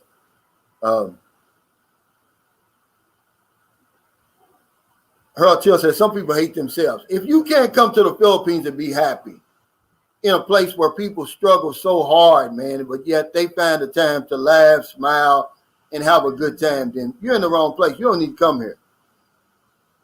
Yeah, Will Rose says a bib and a cigar. That was funny. Michael Dorsonville, he got you good on that one, Buck. He said, pull out the baby pictures. Sam Champion says, Calvin, even though you are now a celebrity in St. Carlos, you're about to get even more famous pretty soon. You'll see. Man, I don't even look at it like that, really, because one thing Filipinos will do, they'll keep you humble, because even if they recognize you, they're not going to say anything. Now, of course, if I'm somebody like Daniel Padilla, Vic Soto, or something like that, obviously they will. Jessica Soho. But not they'll stay back.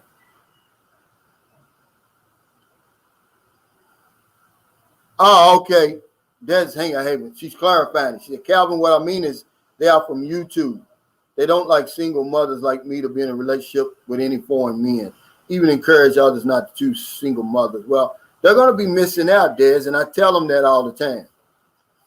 But let me remind you, Des, at the same time, these are guys that's got 4 or 5 children in America, and they'll try to pull that all their grown stuff. That don't mean nothing. You still got children. But you want to throw that double standard of, oh, I don't want to date a Filipino with children. Man, that's their thing.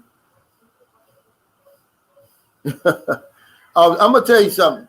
This is where all the miserable expats go to Cebu, evidently. He says, you're right. I seen some miserable expats when I was in Cebu. Me too, man. But at the same time, because I lived there for 2 years and I loved it.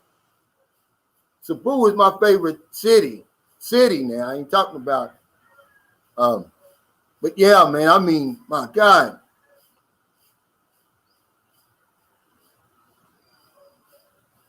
Yeah, the King said Buck has a great attitude. Can't wait to see Buck's girl. He said he was chatting with somebody. And then yeah, Cliff. Somebody said, you know, Cliff and Rue. Somebody asked me, was Cliff and Buck brothers? And I said, no. I said, there y'all go with that. We all look alike stuff. But no, they're not the same. Cliff got a beard and Buck don't.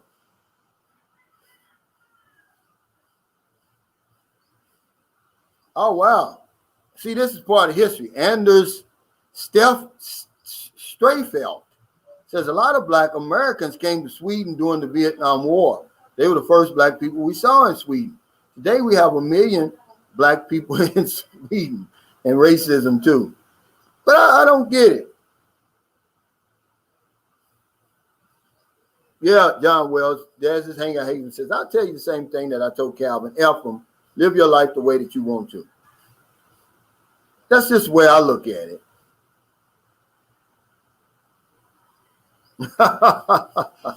The Orchid King said, I second that, John. Let's send Calvin some donations for Buck. I'm not going to adopt Buck. Buck's a handful. I couldn't feed Buck over here. I'd go bankrupt. Cliff and Ruth says, I'll claim Buck as family. Yeah. They asked me, was you and Buck brothers? I said, you're a lot better looking than Buck. I took that as a put down on you, Cliff. Honestly.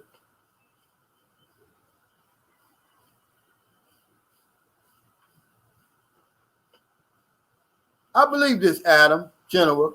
He said the single mom rule is them bringing that Western mentality. And it works in the West, but you have to shift the paradigm in the Philippines because it's not the same. Yeah, nothing's the same over here. And I'm glad you keep saying that too, because people just keep on saying, oh, it's like that all over the world. It's not, man. This is not only a unicorn, but no pun intended, this is a white unicorn over here. It's so different over here, man. You wouldn't believe it. It's so different over here, man. It's so different. Imagine me building a house. I can't move in because there's no electricity. That's funny to me, man. Now it is.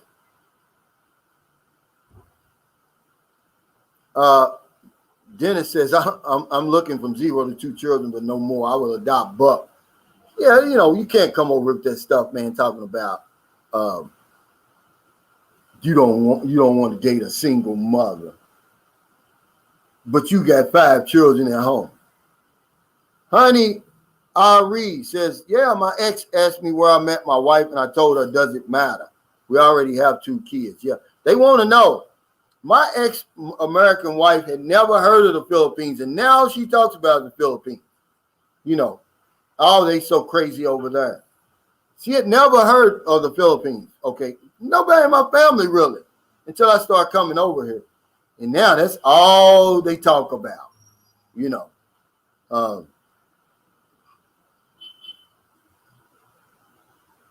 Christoph Wolfgang said, I love single moms. They give them something to do besides talk to me. Out of the 3 serious relationships I had, 2 of them had children when I met them. It didn't, it just didn't faze me, man. I'm not that shallow, really. And, at that time, when I first started coming to the Philippines, I had 4 children. So what I look like telling somebody, I don't want to date you because you got children, or I don't want to date you because you're divorced or separated from your Filipino husband or boyfriend.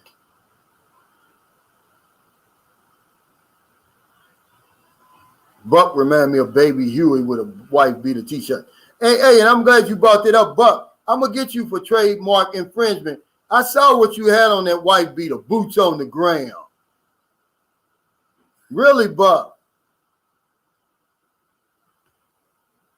Yeah, John Wells, Michael Dorsonville. Yes, he was buck naked on a bearskin rug. Yeah, Buck. Michael Dorsonville, boy, you broke the internet when you asked Buck for his baby pictures, man. I could not stop laughing, man. I'm gonna tell you.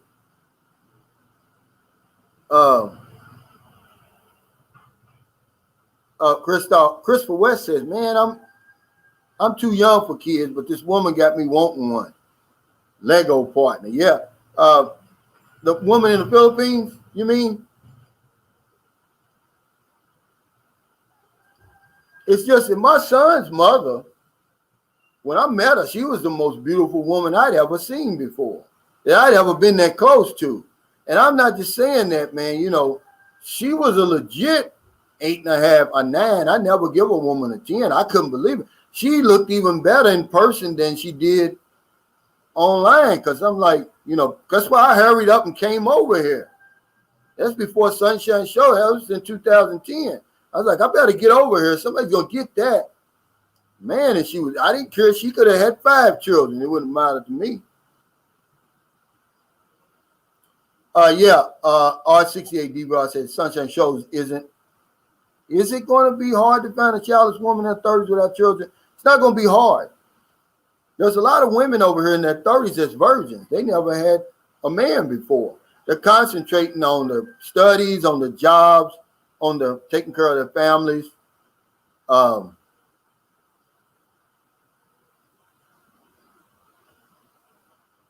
This is a good question, Magnificent. Malcolm Magnificent says, you're coming as a John. How long should you come for? If you're just going to come as a John, just a party and all that, I wouldn't come for no more than two weeks, because it's going to get expensive, man.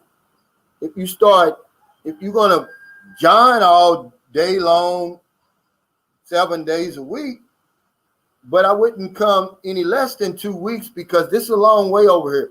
At least give your body time to adjust to the Philippines over here, then turn around and go back. But I wouldn't. It gets expensive, man, unless you're an experienced John and you know what you're doing. But no, R68 DVR. It's a lot of women over here that don't have children. This is be careful. Dennis Snyder, she said she loves me after 4 weeks.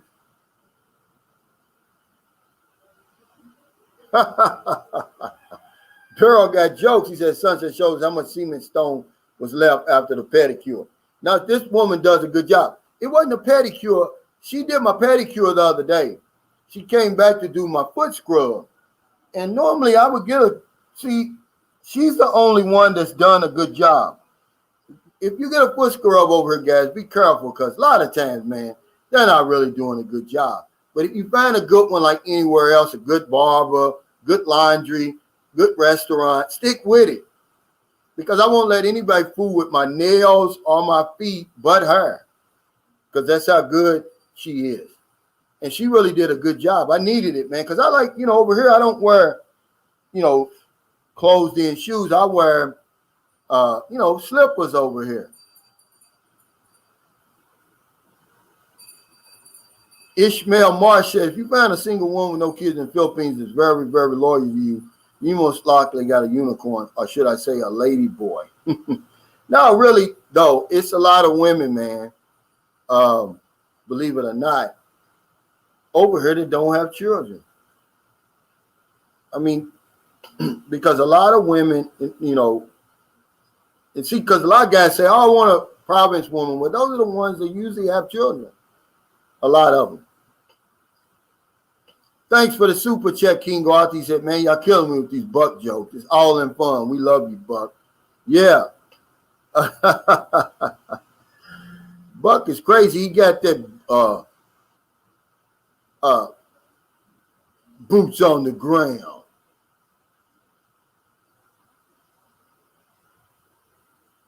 Yeah, LA Detroit. He said, I'm surprised how many women there never had boyfriends. Me too. I mean, just recently, one of the last ones that I knew. Well, no, because her cousin, she's got a cousin. I tried to hook up with one of my subscribers, by the way, but he don't have the patience enough to deal with a woman over here. Remember, we think when we get off the plane that they're going to just throw their clothes off and jump all over us. It's not like that. He didn't have the patience to deal with this woman. She's 30, 31, something like that. Never had children. She's a manager at Jollibee. But he didn't have the patience to deal with her. We want it really fast. We want them, we want them to come to the airport naked. Let's be honest. But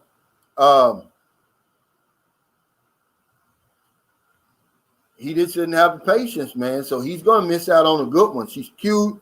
She's smart, and eventually if he'd have came over here, he could have, man, he blew that. Big Brother said, I have P-Nice love me in one day, want me to meet their parents and everything. I'm not being arrogant. No, but you're being every day. That happens to all of them, by the way. I've never met a Filipino that didn't want me to meet her parents. Absolutely not one. And that's a fact. But,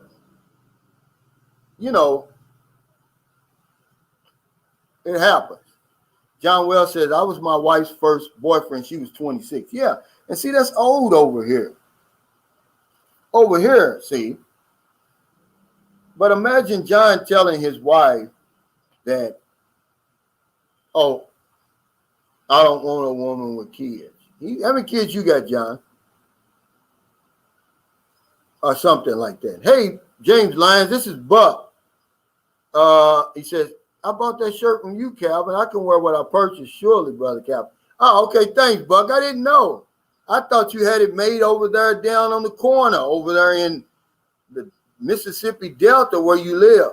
You know how they sell all that jackleg stuff over there, bootleg stuff. Christopher Wolfgang said, hook me up with something. You know what I like. I don't really know what you like, but this woman is nice, man. I'm going to be honest with you. She will be perfect for somebody, but you got to have patience. And we don't have patience. That's why I make videos like that. Every woman you come over here with, it's not going to go to bed with you the first night, but the ones online will. The ones on those dating sites will. But a lot of them won't, man, and you're going to be disappointed if you come over and meet one and she wants you to court her and fly back to America and then fly back again and all that. Iskandari, thanks for that super chat. He says, hey, for all those guys who think they're gods over here, I would challenge you to get a woman in Makati, BGC area without using money. Let's see if they want you. Absolutely. See, now that's the nitty gritty. But they don't want to hear that, Vic. Hey, thanks, Chris Wolfgang, for that super sticker. Yeah, D. Gardini, he had a bootleg, boots on the ground T-shirt. Really, Buck, you making my brand look bad. And it was tight at that.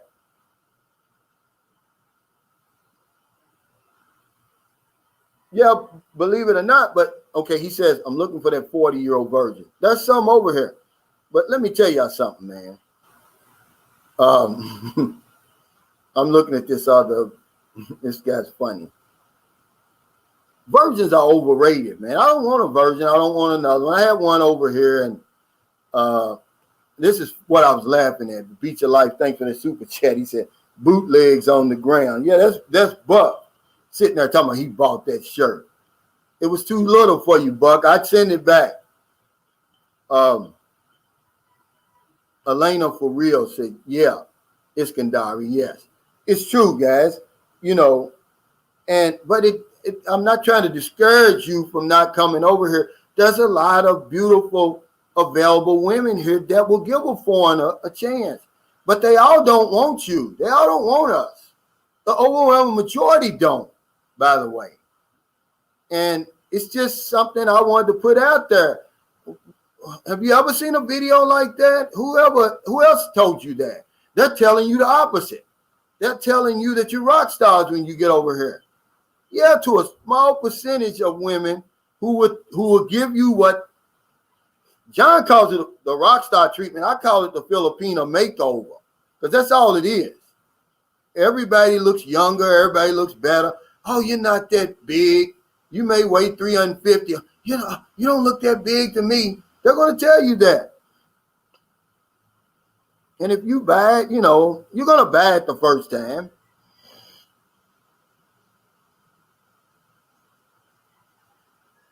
Oh, yeah. I don't want to, I'm going to tell you this story. I told y'all this before, I think. And somebody said they got upset about it. Well, this is real life, and this is an adult channel. I met a beautiful young lady. I met in the grocery store, as a matter of fact. The first time I ever met a woman over here, this was in Moncton. Went to the grocery store, and her and her sister were right in front of me. It was just, because I'm not one of them I'm not a Rico Suave type guy. But, I said, hey, how you doing? I said, you're nice looking. I gave her my number. I said, you want my number? She said, yeah. So we started talking and chatting, and it was a couple of weeks went by. And come to find out, she was a virgin. So when we went to the hotel, we actually went to Tomboli Beach Resort, because she lived in Moncton. And man, it was terrible. I mean, when I finally was able to get some type of traction, man, this woman bled everywhere. I mean, she just destroyed the sheets. What we had to do, we folded everything up and we left the hotel, man, but yeah. But it's just not worth it, because I'm too old. It's like crypto, trying to learn cryptocurrency at 58. And then now I got to go. I don't have the patience for it. Now I've got to go back and teach a woman everything that she don't know that's going to please me. No. Yeah, a buck. That's copyright infringement. Buck selling bootleg Calvin t-shirts out of his trunk. Yeah. Out of his trailer. He said, no, don't tell the story. Well, it's not really that. It's just that, if you ever dealt with a virgin, man, most guys they never dealt with. They think they want one, but they really don't. Oh, okay. He says cryptocurrency is easy. Well, investing is not easy. Yes, losing my money, giving you my money to put into cryptocurrency and then never seeing it again. Yeah, that is easy.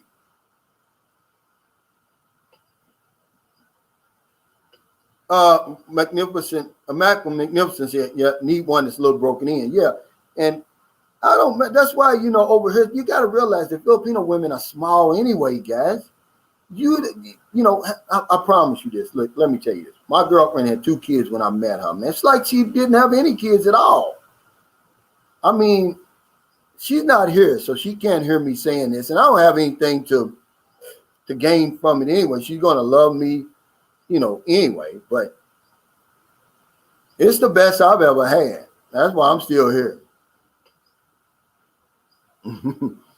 He says, I hear you loud and clear, Calvin. Avoid virgins and crypto. Yeah. I don't want anything to do with either one of them. He says it's easy. Crypto is easy. Yeah, for me to give him my money and he invested, then he run off with it. Yeah, that's easy to do. I was just looking at that the other day. This lady, they still looking for her, by the way, took all that cryptocurrency and left. Well, be careful, Thomas King. Yeah, the ATMs are reliable here, but always go to the ones inside the mall, inside the bank. Anything outside, don't deal with them. They're expensive though. Don't deal with them because they've got this gypsy gang from Eastern Europe.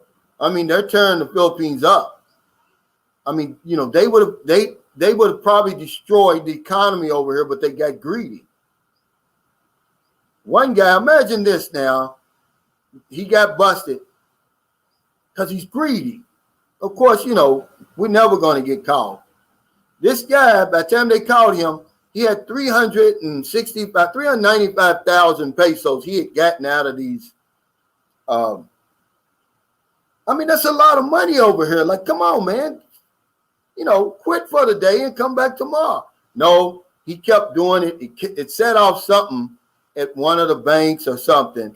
I mean, they were on him just like that because they were tracking him then. But he had like 395,000 pesos in one day. They were really tearing him up. Anton Williford said, next time put down some towels. I had a few in my life and it can get messy. Yeah. And black towels, you better. But I mean, even when we took a shower, man, it was just blood everywhere and going down the drain. It looked like a damn Freddy Krueger movie. But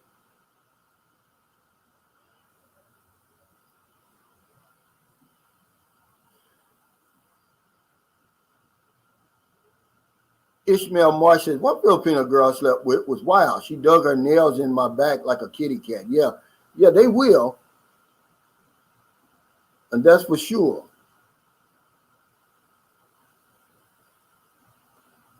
Yeah, Cliff and Rue, it's a great point too that I always bring up when I think about it. Don't think you can exchange slightly damaged bills in the Philippines. They want newly painted. Yeah, they want a brand new. Anything less than a 20, you're not going to get the proper exchange rate either if they take them. I had the damnedest time. I had like 520. I don't know what made me bring all these 20s to the Philippines. I didn't know. But anyway, I'm in Zamboanguita, which is like 28 kilometers from Dumaguete.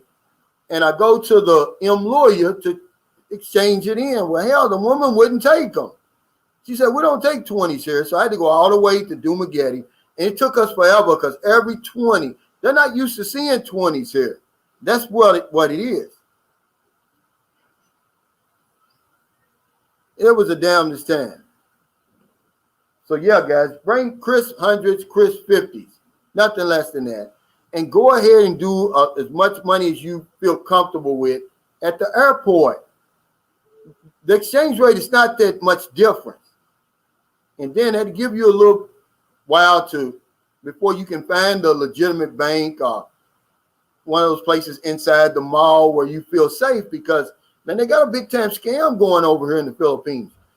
A lot of these exchange places, when you go in there, they're doing this shuffle, they're counting you out the money. Then when you get back to the hotel, they done shorted you 5,000 or 10,000, or they just run off with the money, or they give you counterfeit money. You got to be careful, man. Orchid King said, Calvin, the hotel thought it was a crime scene.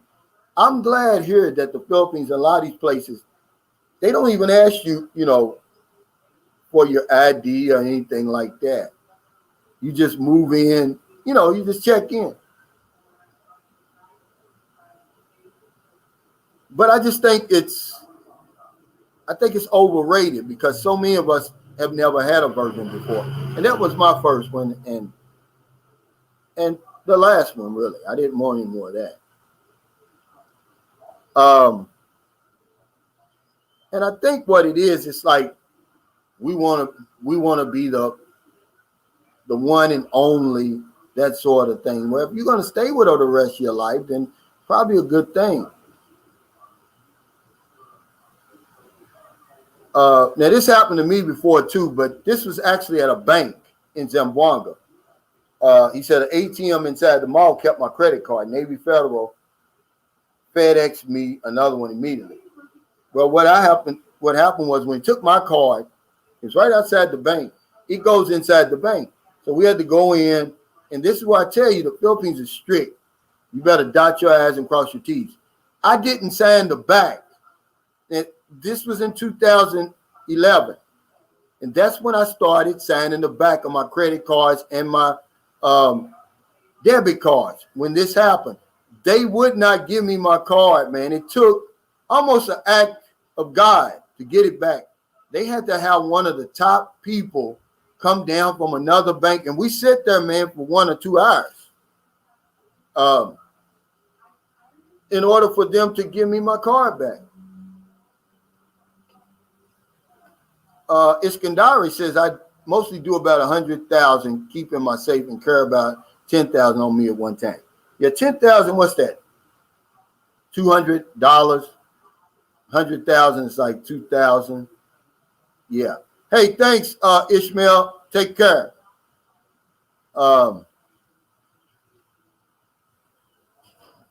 Yeah, 10,000. That's a little bit too much for me, especially in San Carlos. Now, if I was in Manila, yeah, it would probably make sense. But here, I don't carry any more than 1,500. But sometimes I gotta carry I'll carry 100, because when we go to the grocery store, sometimes their cash registers are offline, so they can't run your credit card, and you have to pay cash. So that's the only time I do it. Other than that,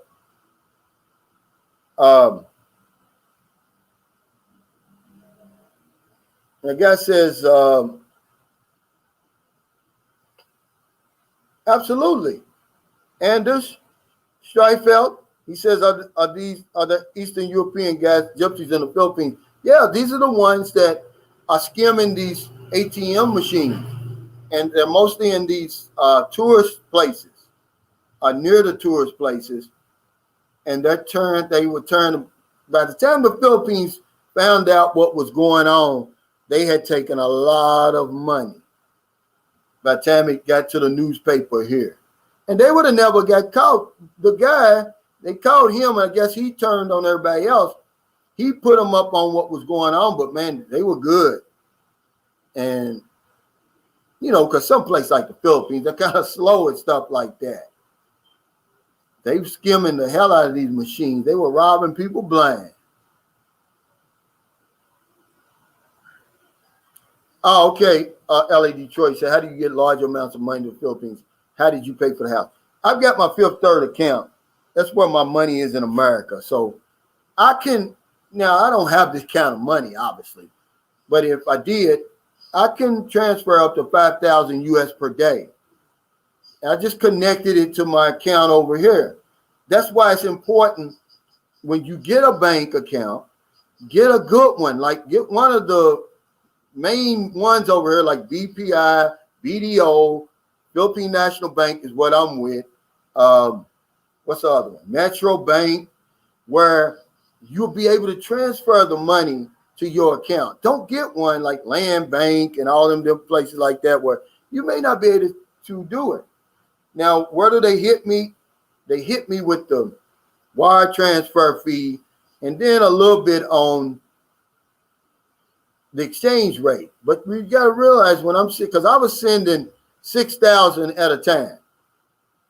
I sent 6,000 one time, and then 6,000 again, and then 4,000 and 4,000. That's how I did it to pay off that house. So, when you're talking about sending, even if they're getting you for 1 peso off the dollar, that's 6,000 pesos right there. He says, but the airport charges higher fees. Not as high as you think. Okay? It's not that much. You can go on there now.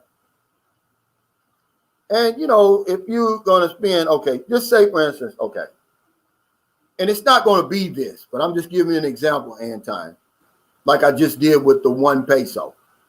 You're going to spend 1,000. You're going to change 1,000 pesos. So they may give you 50 centavos, which is like half of a peso difference than the bank. So now you're looking at 500 instead of if you change 1,000, instead of getting 47,000 from the bank, you'll get 46,500 from the exchange. So you're going to lose about $10. But look at the ease and comfort of exchanging right there in the airport. You got all these people around you. You got armed guards around you. You can just sit there and put the money, hide it in your wallet, on your body, whatever, then go outside. When you go to these banks and inside these malls, people are watching you. I did a video on our biggest advantage over here is being invisible. But when you go to Lawyer, Western Union, the malls, the banks, you become visible. People start watching you, and you got to be careful. That's why I always suggest to guys, go ahead and, if you got 1,000, go and do the whole 1,000. What you going to, okay, so what if you going to lose $20? It'd be better than losing the whole 1,000. Because I'm going to be honest with you, that was the first mistake I ever made. Was I did not exchange my money at the airport in Cebu. And I ended up giving the taxi driver $20. Okay. And the problem was the Philippines doesn't take dollars over here. They only take pesos. You go to a restaurant, they only take pesos. You go to the mall, they want pesos or your credit card. I didn't, Jeffrey. He said, did you watch the fight, Calvin? Tyson the Gypsy King Fury versus Wild. I didn't. It's almost like watching wrestling or something, really. I really stopped watching boxing probably somewhere around when Pac-Man was having his reign of terror, when he was running through everybody, somewhere around 2012 was the last year, probably, that I seriously stopped watching. From 2009 to 2012, I was a big-time Pac-Man fan because he was beating people into oblivion. I mean, Pac-Man, he's in the Hall of Fame. Now, some stupid man over here tried to compare him to Ali now. You wasn't as big as Ali, Pac-Man. You're big, and I like you, but Ali transcended sports. I don't know if Pac-Man transcends sports like that. Now, is he as big in the Philippines as Ali was in America? Absolutely. Maybe bigger, but you can't compare them two. Come on. One thing I can say about both of them, though, before I lose my train of thought, they fought the best of their time. They didn't dodge anybody. Ali didn't dodge anybody. He fought everybody. Pac-Man fought everybody that would get in the ring with him. Sam Champion says, right, Calvin, better to exchange money at the airport before you leave, even if it costs you a few dollars more. Cab drivers and other methods of transportation would not accept other forms of currency. Yeah, that's the mistake I made, Sam. It was a big mistake. So I always tell people that, but they say, oh, man, the fees is high. How do you know? You've never been over here before. Somebody's telling you that. I'm giving you boots on the ground experience telling you that for every 1,000, you may lose. At one point, it was only $7. For every 1,000 US dollars you spent at the airport, you're only going to lose $7 at the bank. Man, that's worth my safety right there. I tell you that.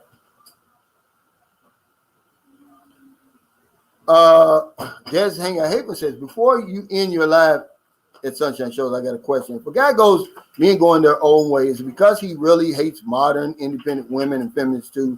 I hope my question makes sense. It makes sense, but really, I don't understand that men going their own way. I know I've got some on my channel, and can somebody answer this for her? What does men going their own way really represent? What does that mean, really? Because I just started hearing it when I got to the Philippines. I didn't hear it over there. Men going their own way. What is it, guys? What does that constitute? Does that mean you don't like women? Or you want a 50-50 relationship? You don't believe in that old-timey role playing? What does that mean, guys? But Doug Carr, this is what I'm saying. He said, better a few pesos than the whole thing. Or your life. See?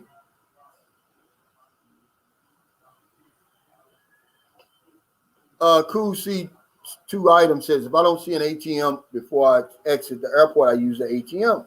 I mean, the airport exchange. It's a good idea to at least grab enough for your first night's hotel stay and taxi ride. Yeah, at least enough to get you something to eat until you get acclimated where you're going.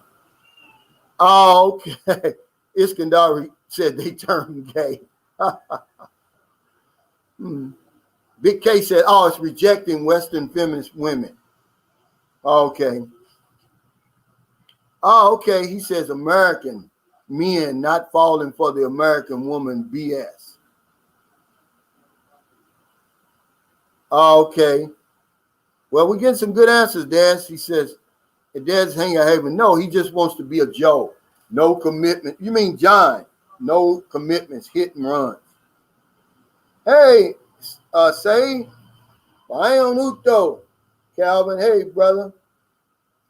And if you watched my video yesterday, man, I wasn't putting down Filipinos, okay? I used that point to make my, I used that to make my point. And if anybody is new to this, you know, we're talking about the myth that foreign men have about women over here in the Philippines. We think that we can have any woman in the Philippines when we get over here. That's a myth. It's a lie. So I did a video on it yesterday. I said, she'll always prefer the Filipino man over the foreigner. I said, even with his little dick, even with your apparent advantages. Oh, and people went crazy on that. Oh, you're putting the Filipinos down. No, I'm not. I'm just saying that even with his shortcomings, she's going to choose him over you. Okay? Okay. Adam says, okay, men going their own ways, men turning away from women due to harsh laws. Hypergamy? Is that how you pronounce that? Etc., etc. Oh, okay.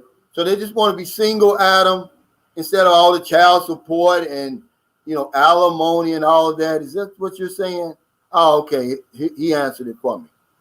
Yeah. Also protect yourself from Western divorce courts. Yeah. Hey, Kelvin Baker, thank you. He said, I love your weight. I appreciate it. I just be coming up with stuff off the top of my head that I draw from the ether.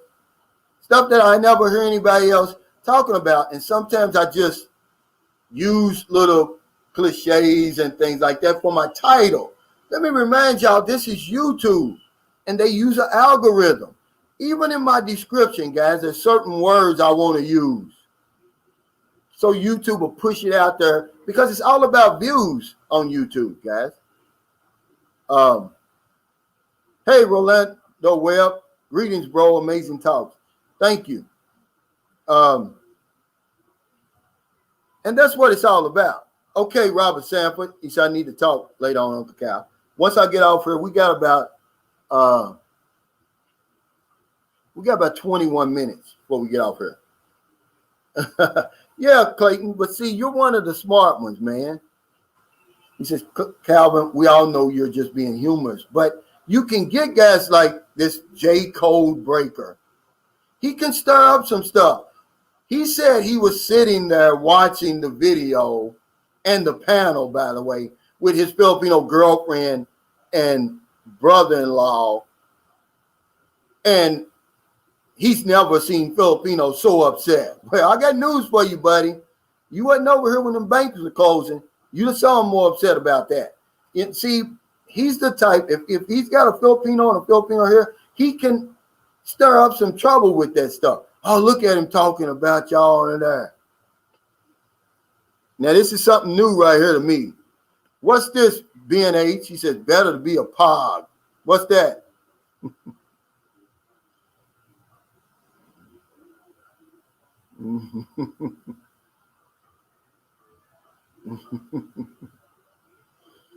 Yeah, I don't understand this, Anwar Kente, why he said the panel.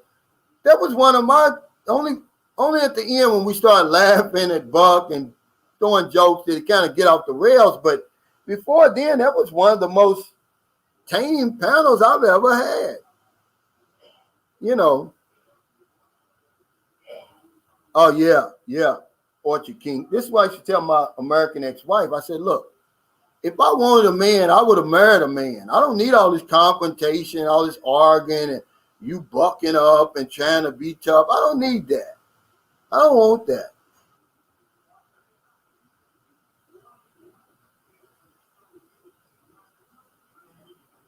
Okay, let me see what this is. Okay. Cool C 2 items says there are two sides to MGT, men going their own way. Some won't touch a woman. Now, see, that's extreme. Some will only want to have sex with them. It also means a man that is now aware of the dangers of dealing with Western women or feminists. Yeah. Now, hell, I might be a men going their own way with that last definition, man.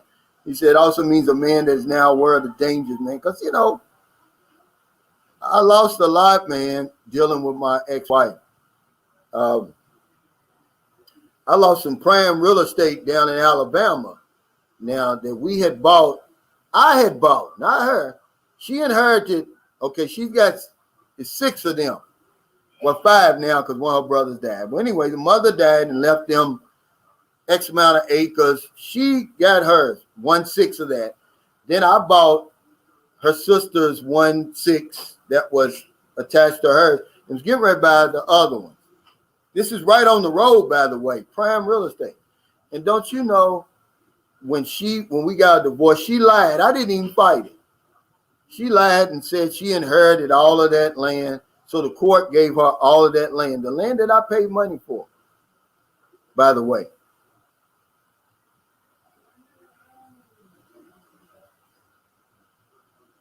Hey, Derek Kelly, thanks. He said, thanks a lot for your boots on the ground layout of the Philippines, Calvin. You're the man.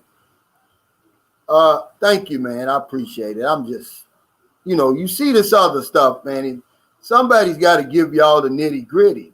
Somebody's got to give you the boots on the ground experience. And that may be their boots on the ground experience. Maybe women are chasing them around, wanting to have mixed babies and all that other stuff. But that's not my experience. Oh, yeah, he said, I lost a meal in divorce. Well, see, I had to give my house back because she wouldn't cooperate. So I used that old Chinese technique on her in where, you know, she's pulling against you and you let go and her own weight makes her fall to the ground. And I gave it back, man. It's one of the worst things I did. One of the worst things I ever experienced because she wouldn't cooperate. Hey, thanks, Griff 615 for the super sticker. And you know what she told me? This is how American women are. And that's why I won't deal with an American woman. You couldn't pour Beyonce on top of me. I wouldn't want her. I don't care. Because at one point, the arguing's coming, the confrontation's coming. But anyway, this, meanwhile, while she's got some hard ankle living in my house with his feet on my table, taking cold beers out of my refrigerator, she tells me, this is her words, how ignorant them women are over there. You'll never have one of them monkeys living in this house over here. Talking about Filipinas. Oh, I was high. I said, you never even been over here. You got nerve calling, you know, using names like that. You don't even know, you know. But yet, she's got a man living in my house. This is how hard they living with. It's crazy. Mayan Uto. Yeah, it's crazy when you think about what she said. The nerve of her to say that. You will never have one of them monkeys staying in my house. But yet you got this hard ankle. And I'm going to tell you, rest in peace to the guy. He died, by the way. You know, I don't know the circumstances, but he drank a lot. He was young. He was younger than her. But rest in peace to him. But yeah, he's up there in my house. But she didn't want me. She said it'd be over her dead body. So I just went on and gave I went ahead and gave the house back because there's only 2 things you can do in a divorce. You can sell the house and then split whatever if you got some type of what they call it when you got money you still got money. The house is worth more than the mortgage. Or one of you can buy the other one out. I wanted to buy her out. She didn't want to let me. So then I was even going to do this. I had a good friend at the time. His name was William Muhammad. He was a loan originator. He was going to get her a loan to buy me out. I didn't even want. I said, look, just take my name off the loan. You can have the, what do they call that, guys? My man didn't hit a blank. You know, where you built equity. I said, you can have the equity. I promise you, at the time we were getting a divorce, man, my house had $32,000 in equity. You know why? Because not only was property up, but we had a walkout basement when we went in there. I spent $25,000 cash fixing it up. You know, it finished it. I put 2 decks on the back.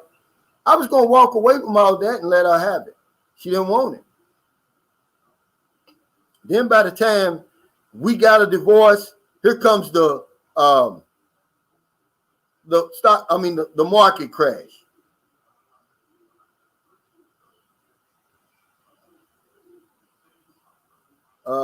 Mr. Chip says, Calvin, look up 1% woman on YouTube. What is that, guys? King Arthur said, yes, John Wells, it was great. Hopefully you will make it great tomorrow. Well, to that guy, that J Code Breaker, he doesn't realize it was a Filipinas idea to start the panel. She said, Calvin, it would be nice. She said it would be fun to see the faces of some of your commenters. You know, put some names to some faces. I thought it was a great idea, and it's been working out, man. I'm going to keep on doing it. It's become a regular part of my channel, just like the Sunshine Shoulders, Moonshine Shoulders. I think it's important that we hear from y'all, not just me and not from just seeing y'all over here on the side. I like to see y'all on here, especially when you can get people who aren't afraid to say what's on their mind. Texas to Zoe, Sass Travel Vlogs, Esmeralda, you know, people like that. It makes the show a lot more informative, as a matter of fact. Hey, what's going on? Who is this? From Guam. I missed you. Let me see. Rudy Magallanes. I hope I said that right. He said, good afternoon from Guam, Calvin. Yeah, I forgot y'all 4 hours ahead of us. Imagine if Guam is 4 hours ahead of the Philippines. That's almost a whole day ahead of the United States. Hell, that'll be 19 hours ahead of the West Coast. Wow. Oh, wow. John said tomorrow, he said, I'll talk about the tandem shooting that happened 12 feet from my apartment. But they think I'm joking over it, John.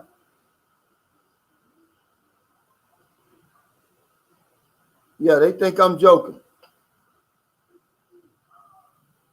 Des Hanger Haven says, I believe there are still good Western women, but because of the laws and system, many abuse it and how women see money as want, not need. I can't blame the Western men at all. Well, especially when you find a place like the Philippines where the women over here are so old-fashioned. That's why a lot of Filipinos and Western men get along. They're old-fashioned. That's all it is. They're not stupid. They're not going to let you run over them. But they're old-fashioned. You know, as long as you take care of them, there's nothing they're not going to do for you. Oh, yeah, Moochie T, thanks for that. He said equity. I said it finally. Got it out of my head. Daryl Fulmore says, men going on their own way, men separating themselves from women who they believe have been corrupted. Well, we welcome more men going their way over here. That just gives us a bigger piece of the pie, Daryl. Some of them have sworn off women. That's crazy. I'm not going that far.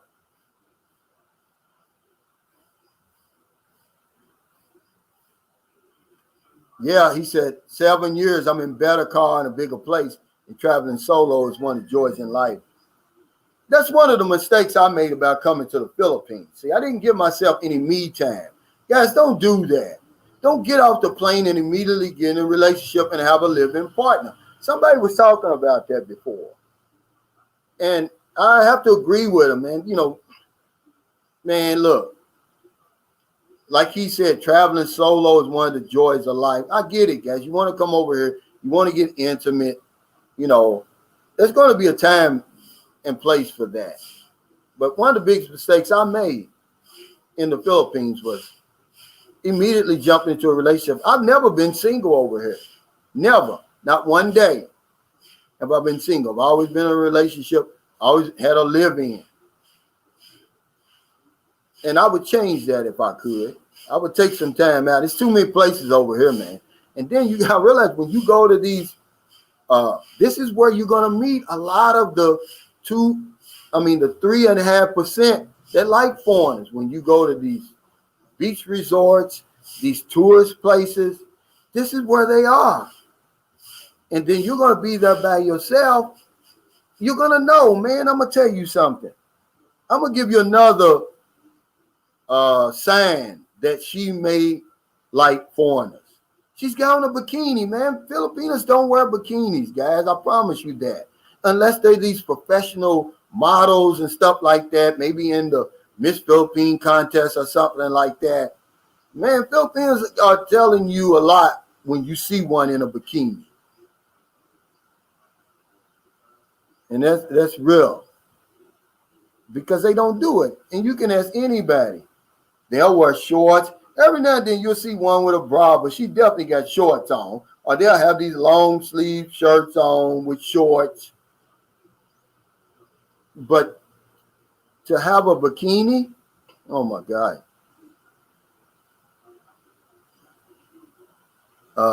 That's a fact. I don't know a lot about Asian, Southeast Asia, just the Philippines. And that's why I would suggest to you guys, if you want to go somewhere else before you come to the Philippines, because Vietnam is getting ready to open up, by the way, in November. They're opening all the way up, guys. Go over there. Because if you come to the Philippines first, I promise you this. You're not going anywhere else. You're not going to go anywhere else.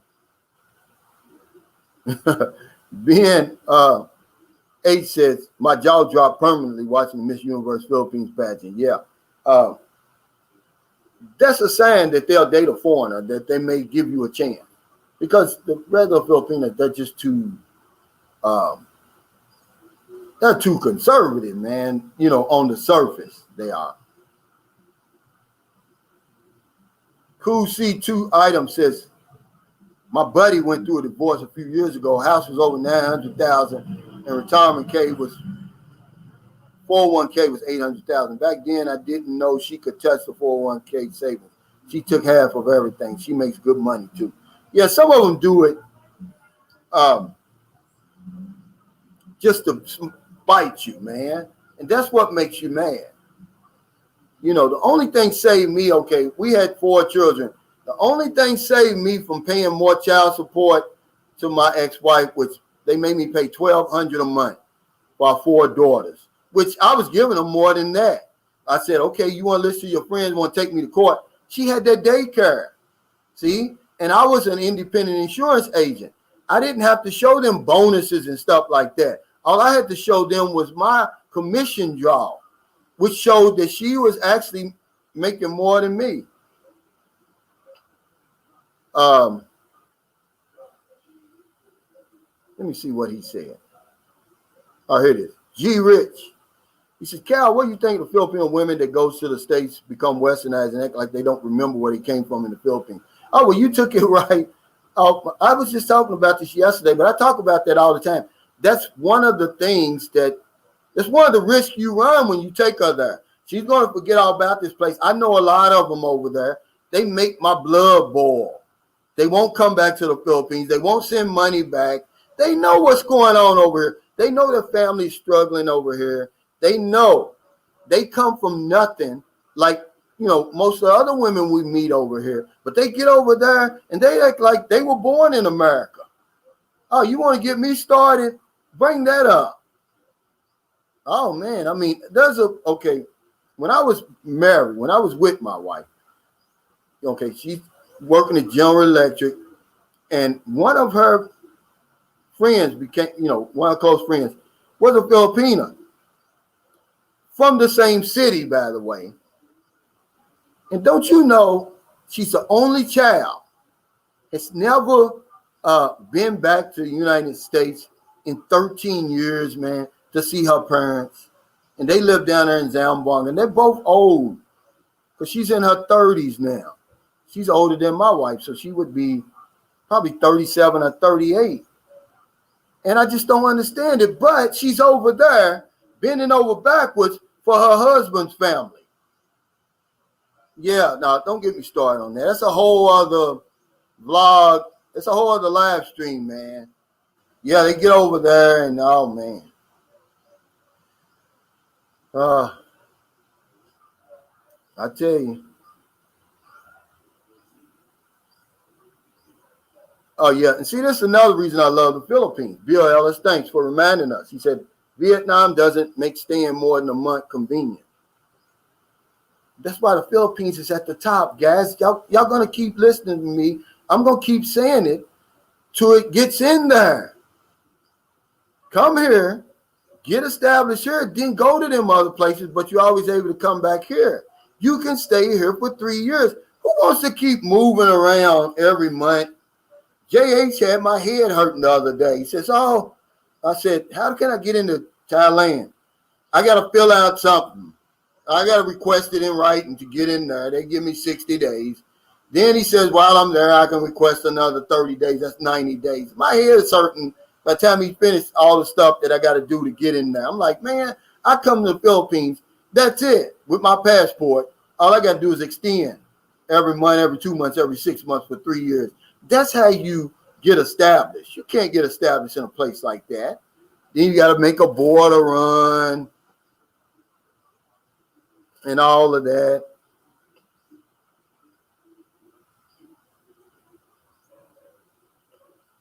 The Beach of Life says, I think the answer to MG, me and going their own way, is doing what Calvin suggests. Get your life together first.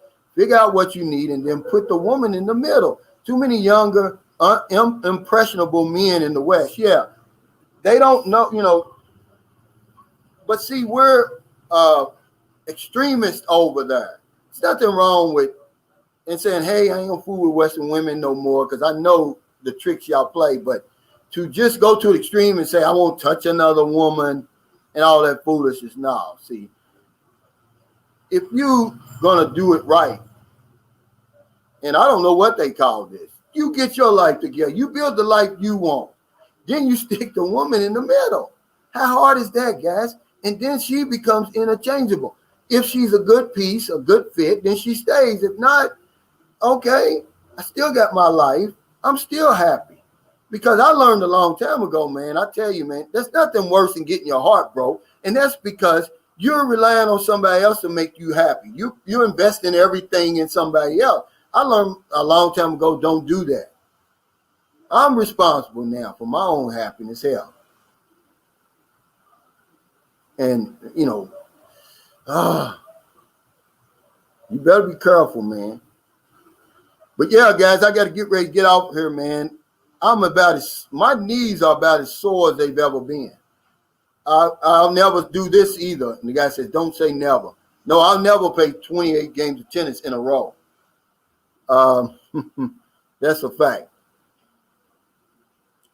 I wouldn't do that. But it's hurting to the point, man, where I can't sit down for a long period of time. I bought me a sleeve yesterday. It really helps. And then she's going to rub it for me. He said, Calvin, do you think it's better to exchange money in America before you come to the Philippines? You can do that. I wouldn't say it's better. Now, if you can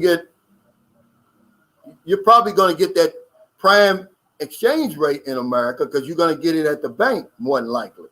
So, yeah, I would do that. Yeah, that's even better, really, than waiting to come here because you may forget. Because if you've never been to the Philippines, that long flight, you're going to be tired as hell. I don't care what time it is when you get here. You're going to be tired. Yeah, that adrenaline's going to kick in for a minute, but after that, sorry. But yeah, guys, thank y'all so much for the super chats, super stickers.